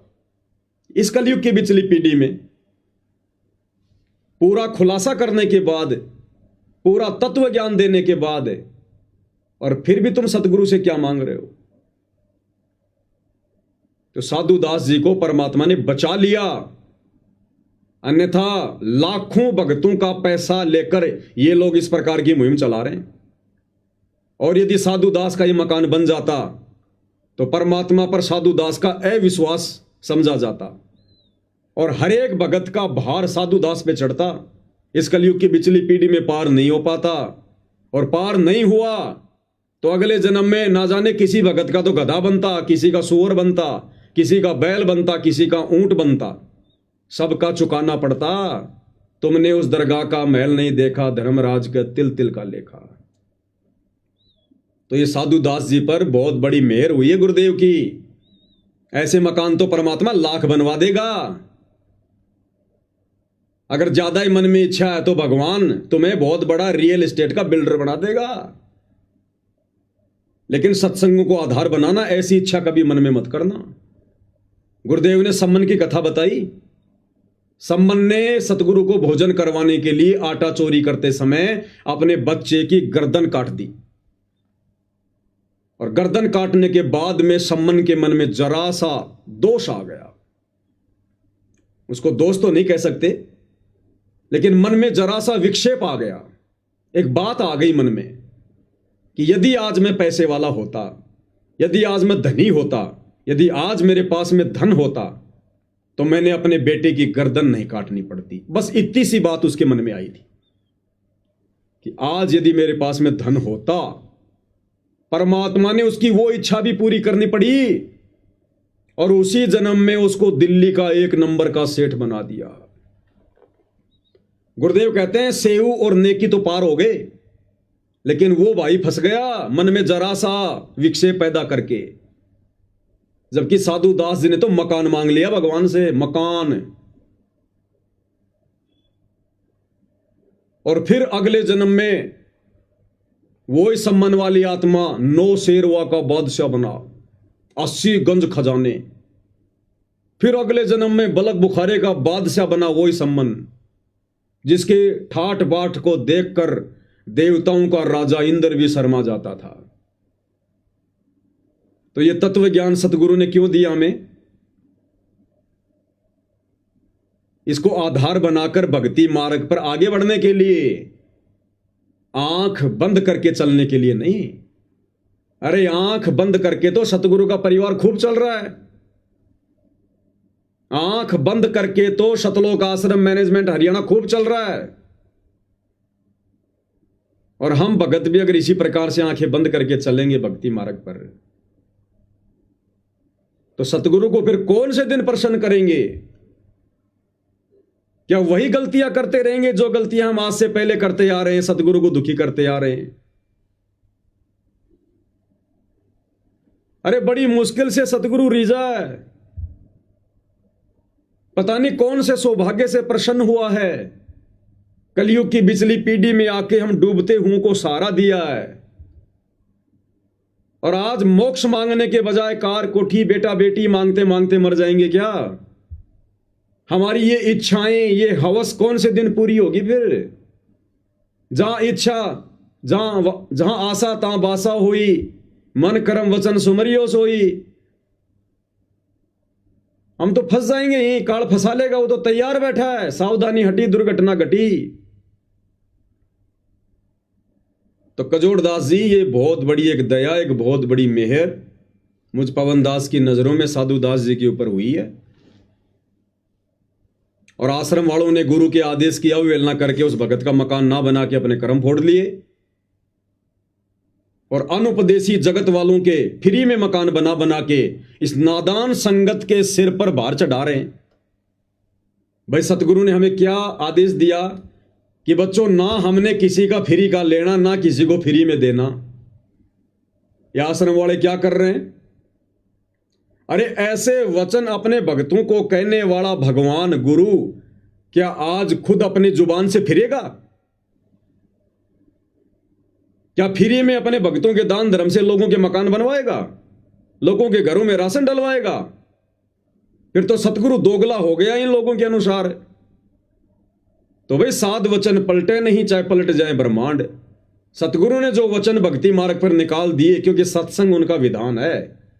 ये सत्संग भक्ति का विधान है, संविधान है। ये सत्संग आज भी भक्ति के आधार है, और जब कल को सतगुरु लीला करके सतलोक चले जाएंगे, उसके बाद भी यही सत्संग भक्ति मार्ग पर भक्तों के लिए आधार बने रहेंगे। तो सतगुरु ने तो स्पष्ट कह दिया, बच्चों हमने तो ये लेन देन को समाप्त करके अपने ऋण संबंधों को घटाना है, समाप्त करना है। और ना हमने किसी को फ्री में देना है, ना हमने किसी का फ्री में लेना है। अगर किसी की मदद भी करनी है तो उधार देकर मदद करो, ताकि समय आने पर वो तुम्हें पैसा वापस कर दे और तुम्हारे ऊपर भार ना चढ़े। अब यहां तो सरेआम फ्री में 15-15 लाख के मकान बनाए जा रहे हैं। उस घर में गैस सिलेंडर, अलमारी, राशन, आटा चक्की, सिलाई मशीन, पूरा दहेज का सामान दिया जा रहा है। भक्तों को ऋणी बनाया जा रहा है। जो जो भगत दान देकर सहयोग कर रहे हैं, ज्योति पाठ का पैसा देकर आश्रम वालों का सहयोग कर रहे हैं, वो सब दोषी बन रहे हैं परमात्मा के विधान अनुसार। ये परीक्षा क्यों ले रहा है सतगुरु इतना ज्ञान देकर 2014 से? यही देखने के लिए कि कितने भगत तैयार हुए हैं सतलोक के लिए, जो यहीं पर ठगी का शिकार हो रहे हैं, वो त्रिकुटी पर तो सौते ठगे जाएंगे। ये हमारी रिहर्सल चल रही है, ये ज्ञान और अज्ञान की लड़ाई चल रही है। गरीब कच्चा हीरा किरच हो नहीं सह घनमार, ऐसा ये मन हो रहा लेखा लेकर तार। तो ये सारा का सारा जो ये प्रोपेगेंडा है, ये मान बढ़ाई और चौधर के लिए है, और ये काल करवा रहा है इन आश्रम वालों के सिर पर बैठकर, सतगुरु के बेटा बेटी भाई बंधु रिश्तेदारों के सिर पर बैठकर। और यहां नादान संगत ने विचार करना चाहिए था, जैसा कि आप जी ने वीडियो की शुरुआत में भाई बहनों से प्रार्थना की थी कि भाई और बहनों, ये देखा देखी का मार्ग नहीं है। ये देवकी नंदन ठाकुर का, धीरेन्द्र शास्त्री का, अनिरुद्धाचार्य वाला भक्ति मार्ग नहीं है। इस भक्ति मार्ग पर काल कदम कदम पे चलेगा, जाल फैलाएगा, और हमने आंखें खोल के चलनी है। हमने ये सोचकर किसी पर आंख बंद करके विश्वास नहीं करना कि ये गुरुजी का बेटा है, ये गुरुजी की बेटी है। अरे गुरुजी के बेटे ने तो सतलोक में हमारे को ठग लिया। वो ज्योति निरंजन गुरुजी का तो बेटा था, उस बेटे के चक्कर में आ गए हम सतलोक में। आज हमें गधा कुत्ता सुअर बना के घुमा रहा है यहां, और आज जब वापस सतलोक जाने का समय आ रहा है तो वही गुरुजी के बेटा बेटी फिर से काल प्रेरणा से हमें ठगने को तैयार हो गए। तो भक्तों ने यहां अपने गुरु के ज्ञान को आधार बनाकर भक्ति मार्ग पर कदम रखना है। यह परिवारवाद वाला मार्ग नहीं है, वंशवाद वाला मार्ग नहीं है, भाई भतीजे वाद वाला मार्ग नहीं है कि गुरुजी का बेटा कहेगा वैसा करेंगे, गुरुजी की पत्नी कहेगी वैसा करेंगे। कौन है गुरुजी की पत्नी, कौन है गुरुजी का बेटा बेटी?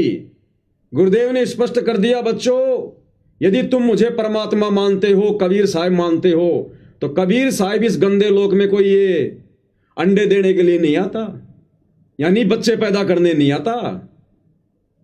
वो परमात्मा कोई अलग पक्षी थोड़ी है जो आसमान से अपना बच्चा यहां छोड़ेगा अंडा। तो गुरुदेव ने कहा कि बच्चों, समझदार को संकेत काफी है। ये बेटा बेटी की, रिश्तेदारों की, पत्नी की, ये तो परमात्मा एक लीला करता है इस काललोक के अनुसार, एक परिवार में आने की। जैसे आदरणीय गरीबदास जी आज से 350 साल पहले आए, खुद परमात्मा थे, बंदी छोड़ थे, किसी मां के गर्भ से नहीं आए, लेकिन लोगों की नजरों में मां के गर्भ से। वही किसान परिवार, वही जाट परिवार, 6 बच्चे और सतगुरु का पद। वही लीला सतगुरु रामपाल जी कर रहे हैं। जाट परिवार, किसान परिवार, 4 बच्चे, शादी, और आज सतगुरु की भूमिका। और अंत में जब गरीबदास जी गए शरीर छोड़ के, उनकी अस्थियां नहीं मिली, उसके बाद में उनके गांव वालों की, उनके परिवार वालों की आंखें खुली कि भाई ये तो साक्षात पूर्ण ब्रह्म परमात्मा थे, सौद स्वरूपी राम थे, और हम तो धोखा खा गए इनको अपने जैसा व्यक्ति मान के, मानुष मानकर, अपना बाप मानकर, अपना ताऊ मानकर, अपना चाचा मानकर। तो वही लीला परमात्मा आज कर रहे हैं सतगुरु रामपाल जी के रूप में। और हम सोच रहे हैं इन्होंने जन्म लिया है, इन्होंने बच्चों को जन्म दिया है। ये परमात्मा 1 सेकंड में क्या लीला कर जाए, काल को भी नहीं पता चले हम जीवों की क्या औकात। तो हमने तो ज्ञान को आधार बनाकर, सतगुरु को स्वयं कबीर परमात्मा मानकर, अजन्मा मानकर, स्वयंभू मानकर कि ये सतगुरु रामपाल जी भगवान स्वयं कबीर परमात्मा है, और कोई शक भी नहीं है। और ये किसी मां के गर्भ से जन्म लेके नहीं आए। अगर मां के गर्भ से जन्म लिया है तो ये परमात्मा नहीं हो सकते, और ये परमात्मा नहीं हो सकते तो फिर हमारा भी उद्धार नहीं हो सकता, हम भी सतलोक नहीं जा सकते। क्योंकि आत्माओं के मोक्ष के लिए स्वयं कबीर परमात्मा सतलोक से चलकर सतगुरु का चोला धारण करके यहां आते हैं। हम नित्य नियम में रोज पढ़ते हैं लास्ट में, गैबी ख्याल विशाल सतगुरु अचल दिगंबर थीर है, और भक्ति हेत अन्य काया धर आए, अविगत सत्य कबीर है।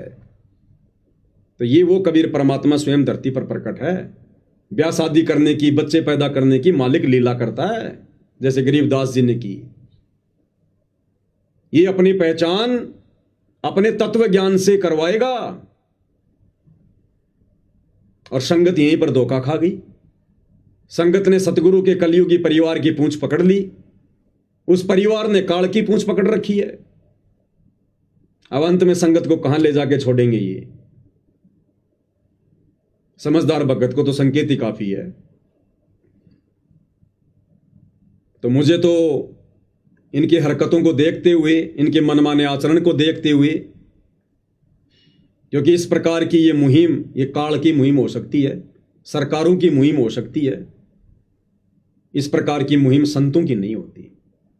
संत अपने आशीर्वाद से भगत के धंधे में बरकत देकर, भगत के बच्चों को नौकरी लगाकर, अन्य बहुत सारे तरीके हैं, भगत के खेत में फसल में दे देगा बरकत। ये परमात्मा तो अलमारी में पैसे बढ़ा दे, तिजोरी में पैसे बढ़ा दे, अपने भक्तों को मजदूर बनाकर इस प्रकार से कार्य करवाने नहीं आता। ये तो भक्ति करवाने आता है। मजदूरी तो काल की अमावस से पहले ना कर रहे थे। तो कजोड़ जी, मुझे तो लगता है टोटल ये चौधरीपना प्राप्त करने का, मान बढ़ाई प्राप्त करने का, इस ज्ञान को ना समझ पाने के कारण, क्योंकि जरूरी थोड़ी होता है कि कोई सतगुरु का बेटा है, बेटी है, रिश्तेदार है तो ज्ञान को बहुत अच्छा समझेगा। किसने समझा? वो कमाल नाम का लड़का सतगुरु के झोपड़ी में रहा बचपन से और अंत में गुरुद्रोही हुआ, नहीं समझ पाया ज्ञान को। और बाकी 64 लाख भगत सोच रहे थे कि कमाल जितना ज्ञान किसी को नहीं है। धर्मदास के घर में काल का दूत पैदा हो गया, नारायण दास। गरीबदास जी के चारों बेटों ने आगे चल के भक्ति छोड़ दी। नानक जी के दोनों बेटे श्रीचंद और जयचंद नानक जी से विमुख हो गए थे, क्योंकि नानक जी ने अंगद को अपना उत्तराधिकारी बना दिया। नाराज हो गए, छोड़ दिया पंथ को, अलग पंथ चला दिया, निर्मल पंथ, बेड़ा गर्क कर दिया लोगों का। तो कहते हैं घर का जोगी जोगना, बाहर का जोगी सिद्ध, और दीपक तले हमेशा अंधेरा रहता है। ये सतगुरु का परिवार केवल माया को देखकर जुड़ा हुआ है, माया को देखकर। ना ज्ञान आधार इनको पहले था, ना वर्तमान में है। अब ये नादान संगत को विचार करना चाहिए, भाई तुमने किस चीज को आधार बनाकर ये निर्णय लिया है। भाई परीक्षा का समय है, सतगुरु तो कुछ भी आदेश देगा। परीक्षा के समय में सतगुरु कुछ भी आदेश देकर भगत की परीक्षा लेगा। सतगुरु तो कह देगा, हाँ बच्चों ये अन्नपूर्णा मुहिम मैंने चलाई है, मेरा आदेश है। लेकिन सतगुरु ने सत्संगों में क्या समझाया? परीक्षा के समय में तो सत्संगों को आधार बनाया जाएगा। जिस प्रकार सतगुरुदेव हमें एक कथा सुनाते हैं, एक संत के बहुत सारे शिष्य थे, संत ने काफी ज्ञान दिया, फिर एक दिन उनकी परीक्षा लेनी चाहिए और सतगुरु ने पहले सबको सामने बैठा कर कहा कि देखो भाई, गुरु से बढ़कर कोई नहीं होता, गुरु की आज्ञा सबने माननी चाहिए। जो गुरु की आज्ञा नहीं मानता वो गुरुद्रोही होता है, उसको तो नरक में भी ठिकाना नहीं है। सबने कहा हाँ गुरुदेव, गुरु की आज्ञा माननी चाहिए। फिर उस गुरु ने तुरंत कहा कि भाई अब मेरी आज्ञा है, मेरा आदेश है, आपने अपने पैर का जूता निकालो, मेरे सर में 5-5 मारो, सबकी गर्दन नीची। तो गुरु ने कहा, अरे बस, अभी तो तुम क्या कह रहे थे कि गुरु की आज्ञा माननी चाहिए, गुरु के आदेश की अवहेलना करने वाला नरक में जाता है, और अब मैं तुम्हें आज्ञा दे रहा हूं, तुम मेरी आज्ञा नहीं मान रहे। सबकी नीची गर्दन। एक भगत खड़ा हुआ, समझदारी से काम लिया, विवेक से काम लिया, क्योंकि वो परीक्षा का समय था। अपने पैर का जूता निकाला, सतगुरु के चरणों में बैठा और अपने सिर में 5 मारी। गुरु ने कहा, भाई डांडी मत मार, मैंने तो मेरे सिर में मारने के लिए कहा है। तो उस शिष्य ने कहा कि ये गुरुदेव, इस दास का शीश भी तो आप ही का है। सिर सौंपया गुरुदेव को, सफल हुआ यो शीश, और नितानंद इस शीश पर आप बसे जगदीश। कि गुरुदेव, इस दास का शीश भी तो उपदेश लेने के बाद आपका ही है। मैंने अपने सिर पर मार दिए, समझो आपके सिर पर मार दिए। गुरु बड़ा प्रसन्न हुआ। मैं गारंटी के साथ कह सकता हूं कजोड़ जी, उस समय यदि उस संत के सामने गुरु जी के बेटे बैठे होते, गुरु जी की बेटियां बैठी होती, गुरु जी का भाई बैठा होता, ये कोऑर्डिनेटर बैठे होते, और गुरु कह देता कि भैया मेरे सर में 5-5 जूते मारो, ये 5 नहीं 10-10 मारते, ये कुछ विशेष वस्तु मिलेगी। गुरु जी कह रहे हैं, गुरु जी की आज्ञा है, हम तो गुरु की आज्ञा में चलते हैं। ये बुद्धि विवेक का इस्तेमाल नहीं करते, जैसा वर्तमान में नहीं कर रहे, ये नादान संगत नहीं कर रही। अरे एक टीचर साल भर तक पढ़ाता है बच्चों को, भारत की राजधानी नई दिल्ली, भारत की राजधानी नई दिल्ली, और वही टीचर उन बच्चों की परीक्षा के लिए परीक्षा में सवाल बना के देता है, भारत की राजधानी क्या है।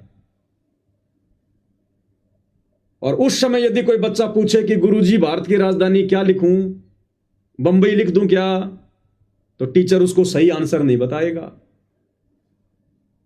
टीचर कहेगा बेटा जो तेरे को अच्छा लगे वो लिख दे, क्योंकि टीचर को पता है कि मैंने तो साल भर क्या पढ़ाया, इसने ध्यान दिया नहीं, अब ये मेरे से पूछ रहा है।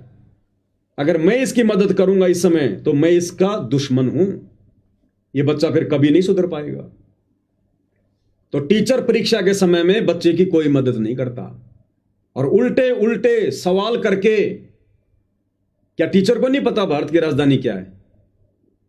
उसमें 4 ऑप्शन क्यों लिख रहा है? दिल्ली, बंबई, कलकत्ता, महाराष्ट्र, बच्चे की परीक्षा के लिए। तो अगर ये अन्नपूर्णा मुहिम, पहली बात तो सतगुरु जी अपनी तरफ से कोई आदेश नहीं देंगे, ये भी काल प्रेरणा से इन आश्रम वालों ने लोगों की सलाह से, जगत वालों की सलाह से सतगुरु से हिसार जेल में जाके प्रार्थना लगाई होगी। अब सतगुरु को तो मौका मिल गया भक्तों की परीक्षा लेने का, ये तो बहुत अच्छा काम हो गया, क्योंकि सतगुरु को अपने परिवार की हकीकत का तो पहले पता था। अगर ये परिवार ज्ञानवान होता, मर्यादा में होता, तो बरवाला कांड ही ना होता। तो सतगुरु को तो अच्छे से पता था उनके बारे में।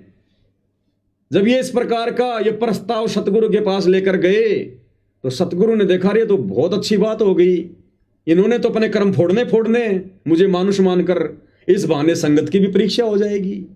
सतगुरु ने कह दिया बच्चों ठीक है, तुम्हें जैसा उचित लगे करो, बहुत अच्छी बात है। इस बात को इन्होंने संगत में यह कहकर वायरल कर दिया कि गुरु जी का आदेश है, गुरु जी का आदेश है, गुरु जी का आदेश है। आजकल AI से गुरु जी की ऑडियो खूब बन रही है, पता ही नहीं चलेगा गुरु जी की आवाज कौन सी, AI की कौन सी है। खुद इन आश्रम वालों ने जब भूल पड़े पुस्तक की 3 घंटे की AI से ऑडियो बनाकर डाल रखी है, कोई माई का लाल पहचान ही नहीं सकता। अन्नपूर्णा मुहिम का 5 मिनट का संदेश गुरु जी की आवाज में AI से बना के डाल रखा है, कोई माई का लाल समझ ही नहीं पा रहा। तो ये संगत की परीक्षा चल रही है वर्तमान में, और भाई ये कलयुग की बिचली पीढ़ी है, सब तो फेल नहीं होंगे। और सौभाग्य है साथ संगति से जुड़ी हुई आत्माओं का, जिन्होंने इस विकट समय में, परीक्षा के समय में ज्ञान को आधार बनाया, ना कि गुरु के परिवार को। और जिन्होंने गुरु के परिवार को आधार बनाया वो दिन प्रतिदिन इस भवसागर में डूबते जा रहे हैं, डूबते दलदल में। और जिन्होंने ज्ञान को आधार बनाया वो उभरते जा रहे हैं। तो कजोड़ जी, ये अन्नपूर्णा मुहिम, इसके तहत जितने भी कार्य किए जा रहे हैं, ये सारे के सारे कार्य मनमाना आचरण है, गुरुदेव के ज्ञान के निकट भी नहीं है।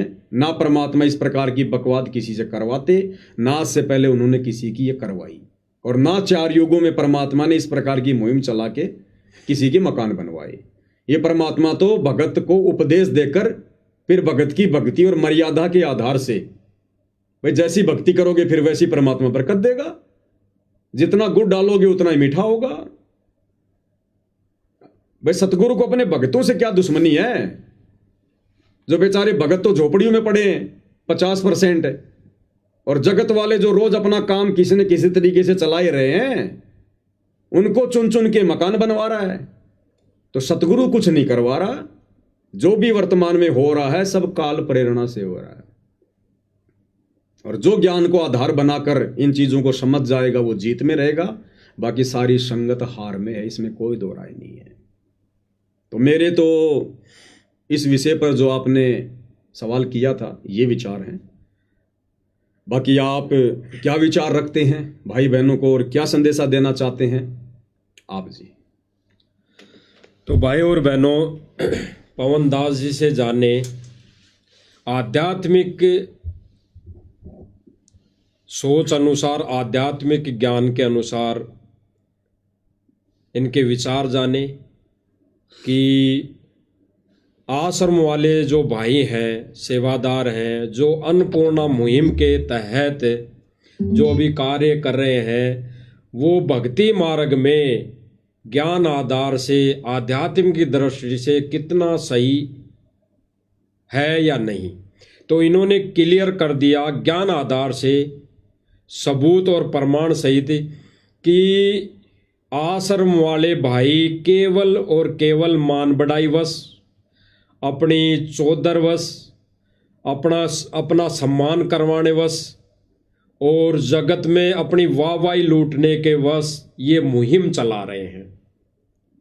इसका प्रमाण भी पवनदास जी आगे बता सकते हैं कि इनके बारे में गुरुजी ने कुछ बोला है किसी सत्संग में या किसी और विशेष संदेश में या और किसी माध्यम से, तो ये बताएंगे। बाकी भाई और बहनों, ये सारी चीज़ें जो अभी वर्तमान समय में चल रही है आश्रम वाले भाइयों की तरफ से, ये केवल और केवल जगत वालों से अपनी मान बढ़ाई वश, अपना सम्मान करवाने वश और अपनी चौधर पाने की वश ये जगत में ये कार्य कर रहे हैं। अन्यथा पवनदास जी ने भी बताया कि एक भगत है दिल्ली से, तो उसकी प्रार्थना करने के बावजूद और संत रामपाल जी महाराज जी का आदेश आने के बावजूद उसका मकान नहीं बनाया गया। यानी गुरु का आदेश हो मकान बनाने का, फिर भी मैनेजमेंट आश्रम वाले उसका मकान नहीं बनाया, उन्होंने उसका मकान नहीं बनाया। और एक जगत वालों की छोटी सी प्रार्थना पर, जिनके पहले से मकान कुछ रहने लायक हैं, तब भी उनके मकान दोबारा फोड़कर उनके मकान बनाए जा रहे हैं। यानी उनके लिए रहने की व्यवस्था है, फिलहाल वो रह सकते हैं, अपना टाइम पास कर सकते हैं, लेकिन फिर भी उनका मकान उसको फोड़कर दोबारा से 2 मंजिला मकान बनाया जा रहा है। कारण कि वहाँ पे इन्होंने बताया कि गांव के सरपंच को साथ लेकर उनके हाथों उनको चाबी दिलवाना, फोटो खिंचवाना, वीडियो बनवाना, यानी वहाँ के गांव वालों की नज़रों में अपनी चौधर और मान बढ़ाई पाना, अपना सम्मान करवाना, उनकी नज़रों में एक अपने आप को एक ये मान लो कि आप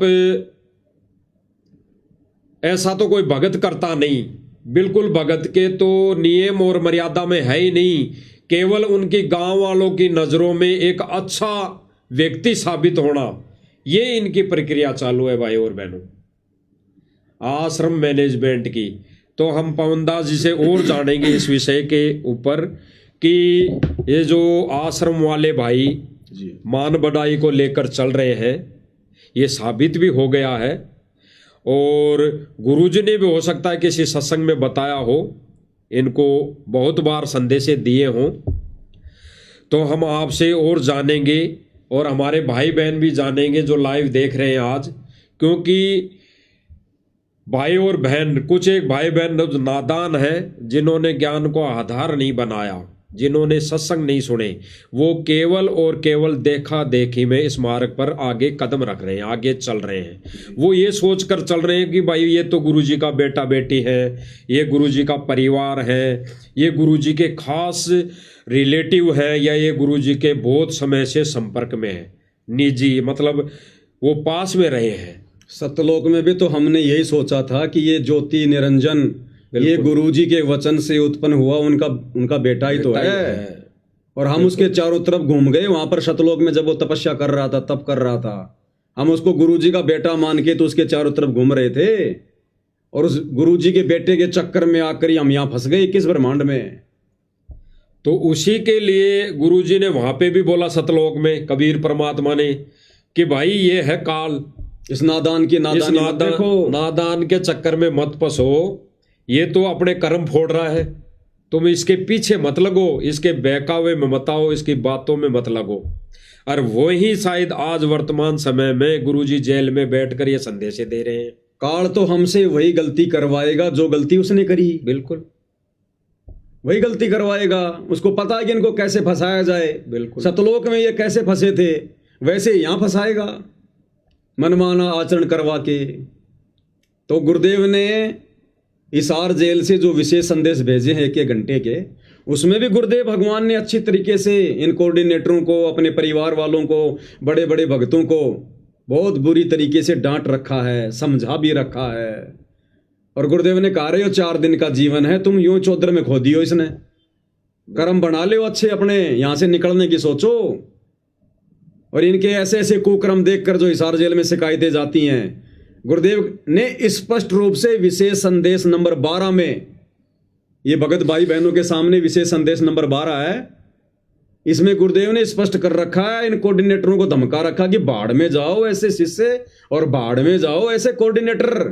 जो अपनी मनमानियां करते हैं, क्योंकि सब ये मनमानियां तो चल रही हैं। ये धनाना में स्टेडियम बनाना मनमानी, धनाना गांव में बस स्टैंड बनाना मनमानी, धनाना गांव में एम्बुलेंस चलाना, ये बसें चलाना, रोडें बनवाना मनमानी, जाटों की धर्मशाला बनवाना मनमानी, गुंडों की सीबीआई जांच करवाना मनमानी, सीबीआई जांच में 5 लाख रुपए देना मनमानी, जाटों के आरक्षण में संगत को बैठाना मनमानी, आरक्षण में करोड़ों रुपया संगत के ज्योति पाठ दान का चंदे में देना मनमानी, अयोध्या में जाके काल पुजारियों के लिए भंडारा करना मनमानी, नेपाल के सीतापुर में भंडारा लगाना मनमानी,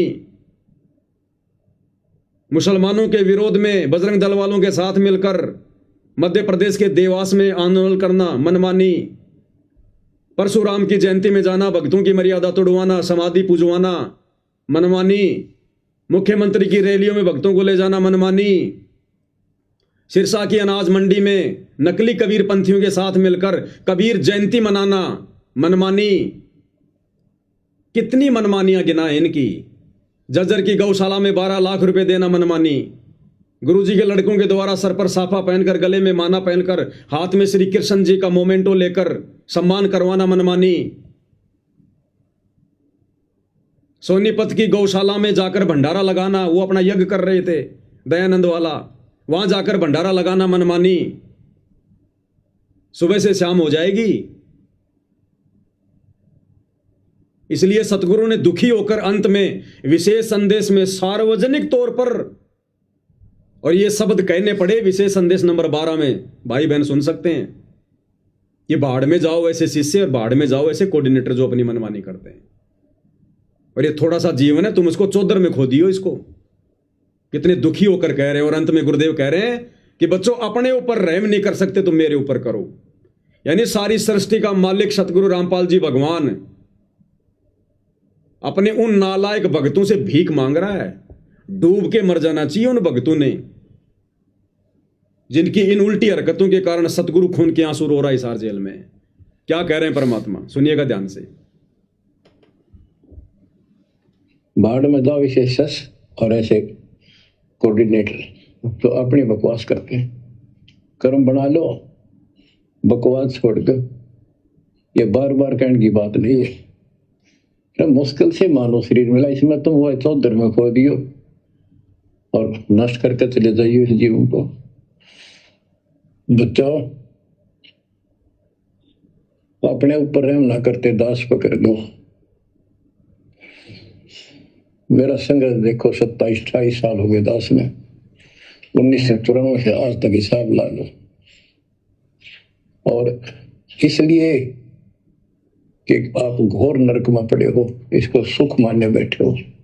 और ये सुख है कितने समय का पता है आपको? सांस बेरा ना, इस सांस का आवन हो ना हो। ऐसे गंदे लोग में माचे माचे करो हो, अहंकार में सड़ रहे हो। ये काल पारा भर रहा, पारा कर रखा काल ने, तो हवा पर रखी है काल ने, एकदम पलट देगा टायर सा तुम्हारा। आँख खोलो, आखिर तुझको कौन कहेगा गुरु बिन आत्म ज्ञान। मन ने की कर ले 2 दिन काम है मान, मन ने की। ये कबीर साहब रो रो गाया करते खड़े होके तो चौराहों पर, आंखों में आंसू होती थी उन पर। ये गाना नहीं था, ये विलाप था। विलाप दास गाता नहीं, आत्मा से रोता है, ऊपर से गा रहा। 120 साल आपके बाप, आपके पिता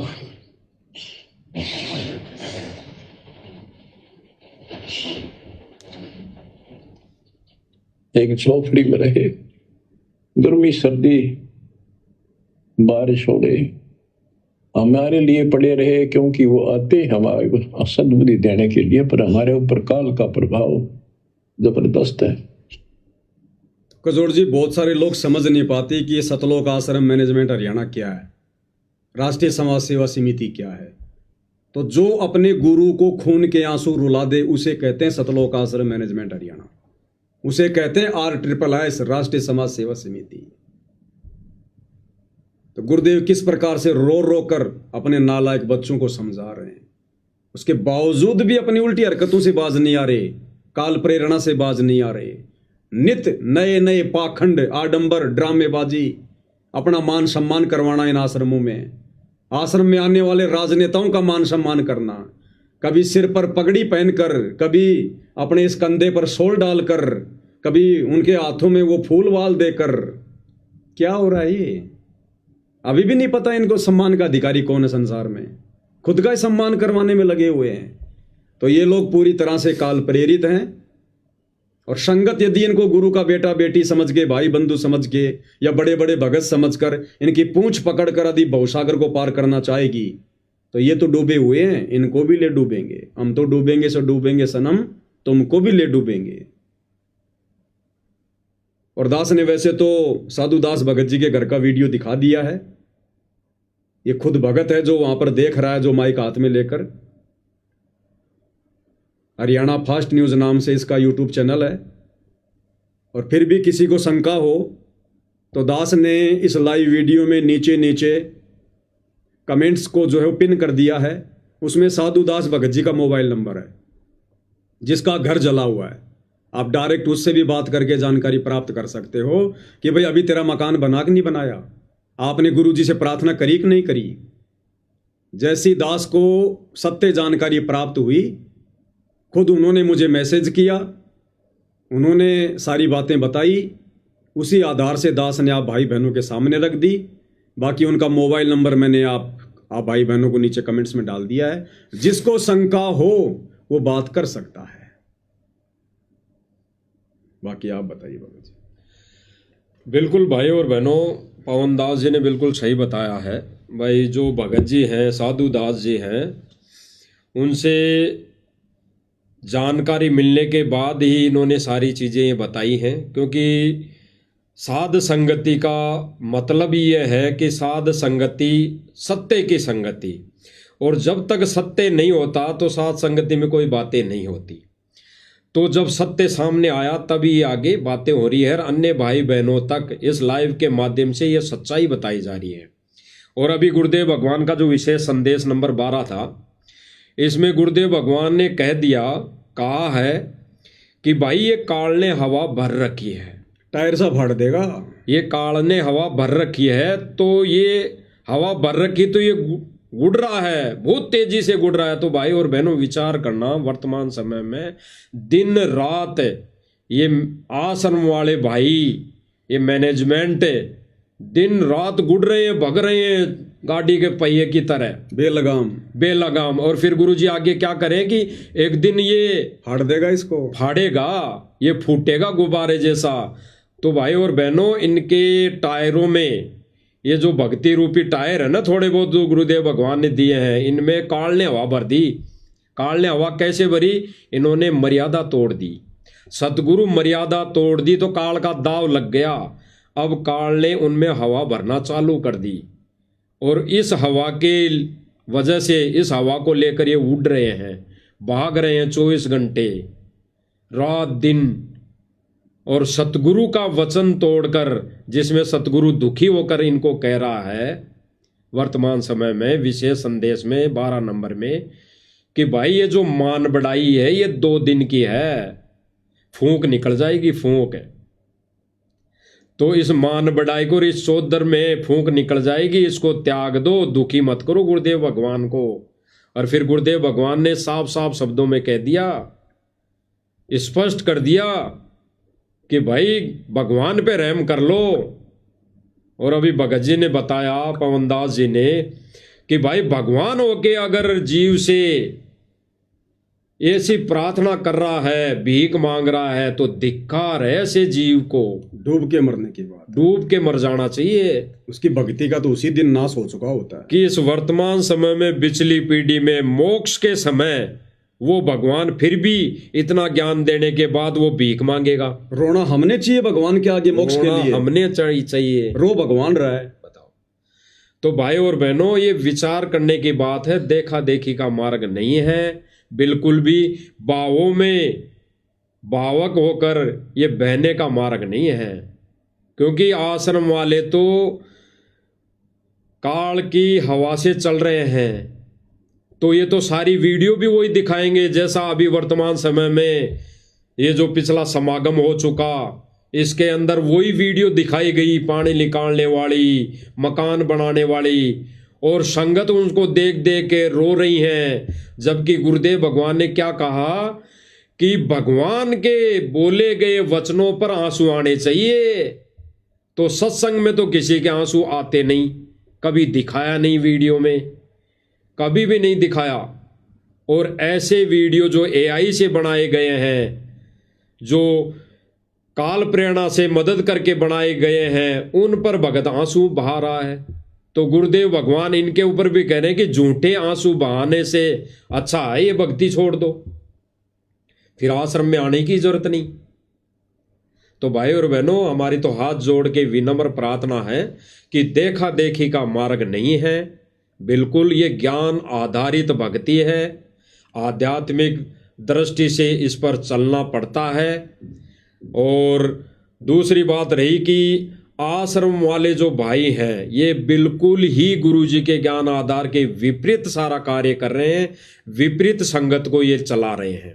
यानी सतगुरु जो पटरी है, ज्ञान आधारित पटरी, उससे नीचे इस आध्यात्मिक ट्रेन को उतार चुके हैं। बाकी बचने वाले भाई बहन तो भाई अपना बचाव कर लेंगे। साथ में दो नाव चल रही हो तो भाई एक नाव में अगर छेद हो रहा है तो भाई तुरंत ज्ञानवान भगत का, ज्ञानवान आत्मा का एक ही उद्देश्य, एक ही फर्ज बनता है कि उसमें से छलांग उस सत्य की नाव में लगा जाए। बेड़ा देखा जरजरा उत्तर चले फड़क।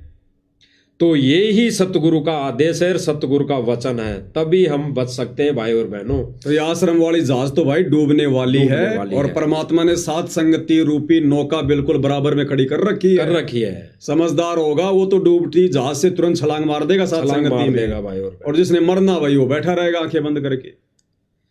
बाकी जो भी भाई बहन इन वीडियो को कुछ कमजोरी के कारण समझ नहीं पाता है, लाइव वीडियो को, इन लाइव संदेशों को, और वो इनको ना समझकर कुछ अटबड़ सी करते हैं, तो भाई और बहनों विचार करने की बातें हैं। भाई विचार करने की बातें, उनसे तो अच्छी बात यहाँ है, उनसे तो अच्छी बात यहाँ है, वहाँ यहाँ राजनीति तो नहीं हो रही, यहाँ किसी का पक्ष विपक्ष तो नहीं हो रहा, यहाँ किसी धरना प्रदर्शन पे तो नहीं ले जाके बैठाया जा रहा। यहाँ पे केवल गुरुदेव भगवान की महिमा ही तो गाई जा रही है, महिमा ही तो बताई जा रही है। गुरुदेव भगवान के सत्संग आधार से सारी चीजें बातें की जा रही है। ऐसा तो नहीं कि मर्यादाएं तोड़वाई जा रही, तो उससे तो अच्छा है, कम से कम भगवान को रिझा रहे हैं जो भी भक्ति क्रिया करके। तो भाई और बहनों विचार करना इन बातों पे और गहराई से चिंतन मनन करना कि ये जो साथ संगति के वीडियो हैं, सत्सेवकों के वीडियो हैं, ये किस पर्पज और किस आधार पर, और इनका क्या मूल्य है, क्या औचित्य है, क्या इनका रीजन है, इन पर विचार विमर्श करके भाई और बहनों ये दो नाव परमात्मा ने खड़ी कर रखी है। अब कौन सी नाव में सवार होना है वो भक्तों के ऊपर डिपेंड करता है, संगत के ऊपर डिपेंड करता है, आप और हमारे ऊपर निर्भर करता है कि हमने उस छेद हुई नौका में बैठे रहना है या सतगुरु के उस विमान में बैठना है जो सीधा सतलोक जाएगा। तो भाई और बहनों विचार करने की बातें हैं, बाकी और भी बातें होती रहेंगी। मालिक के आशीर्वाद से वीडियो बनते रहेंगे, ज्ञान आधारित बातें होती रहेंगी। सभी भाई बहन इसी प्रकार से जुड़े रहिए। आज की वीडियो में गुरुदेव भगवान के आशीर्वाद से केवल इतना ही। परमेश्वर हम सबको आशीर्वाद दें, हमारा मार्गदर्शन करें, हमें इसी प्रकार ज्ञान आधार वाले तरीके से भक्ति मार्ग पर आगे बढ़ाते रहें। एकमात्र यही हमारी कामना पूज्य गुरुदेव भगवान के चरणों में है। बंदी छोड़ सतगुरु रामपाल जी भगवान की जय हो।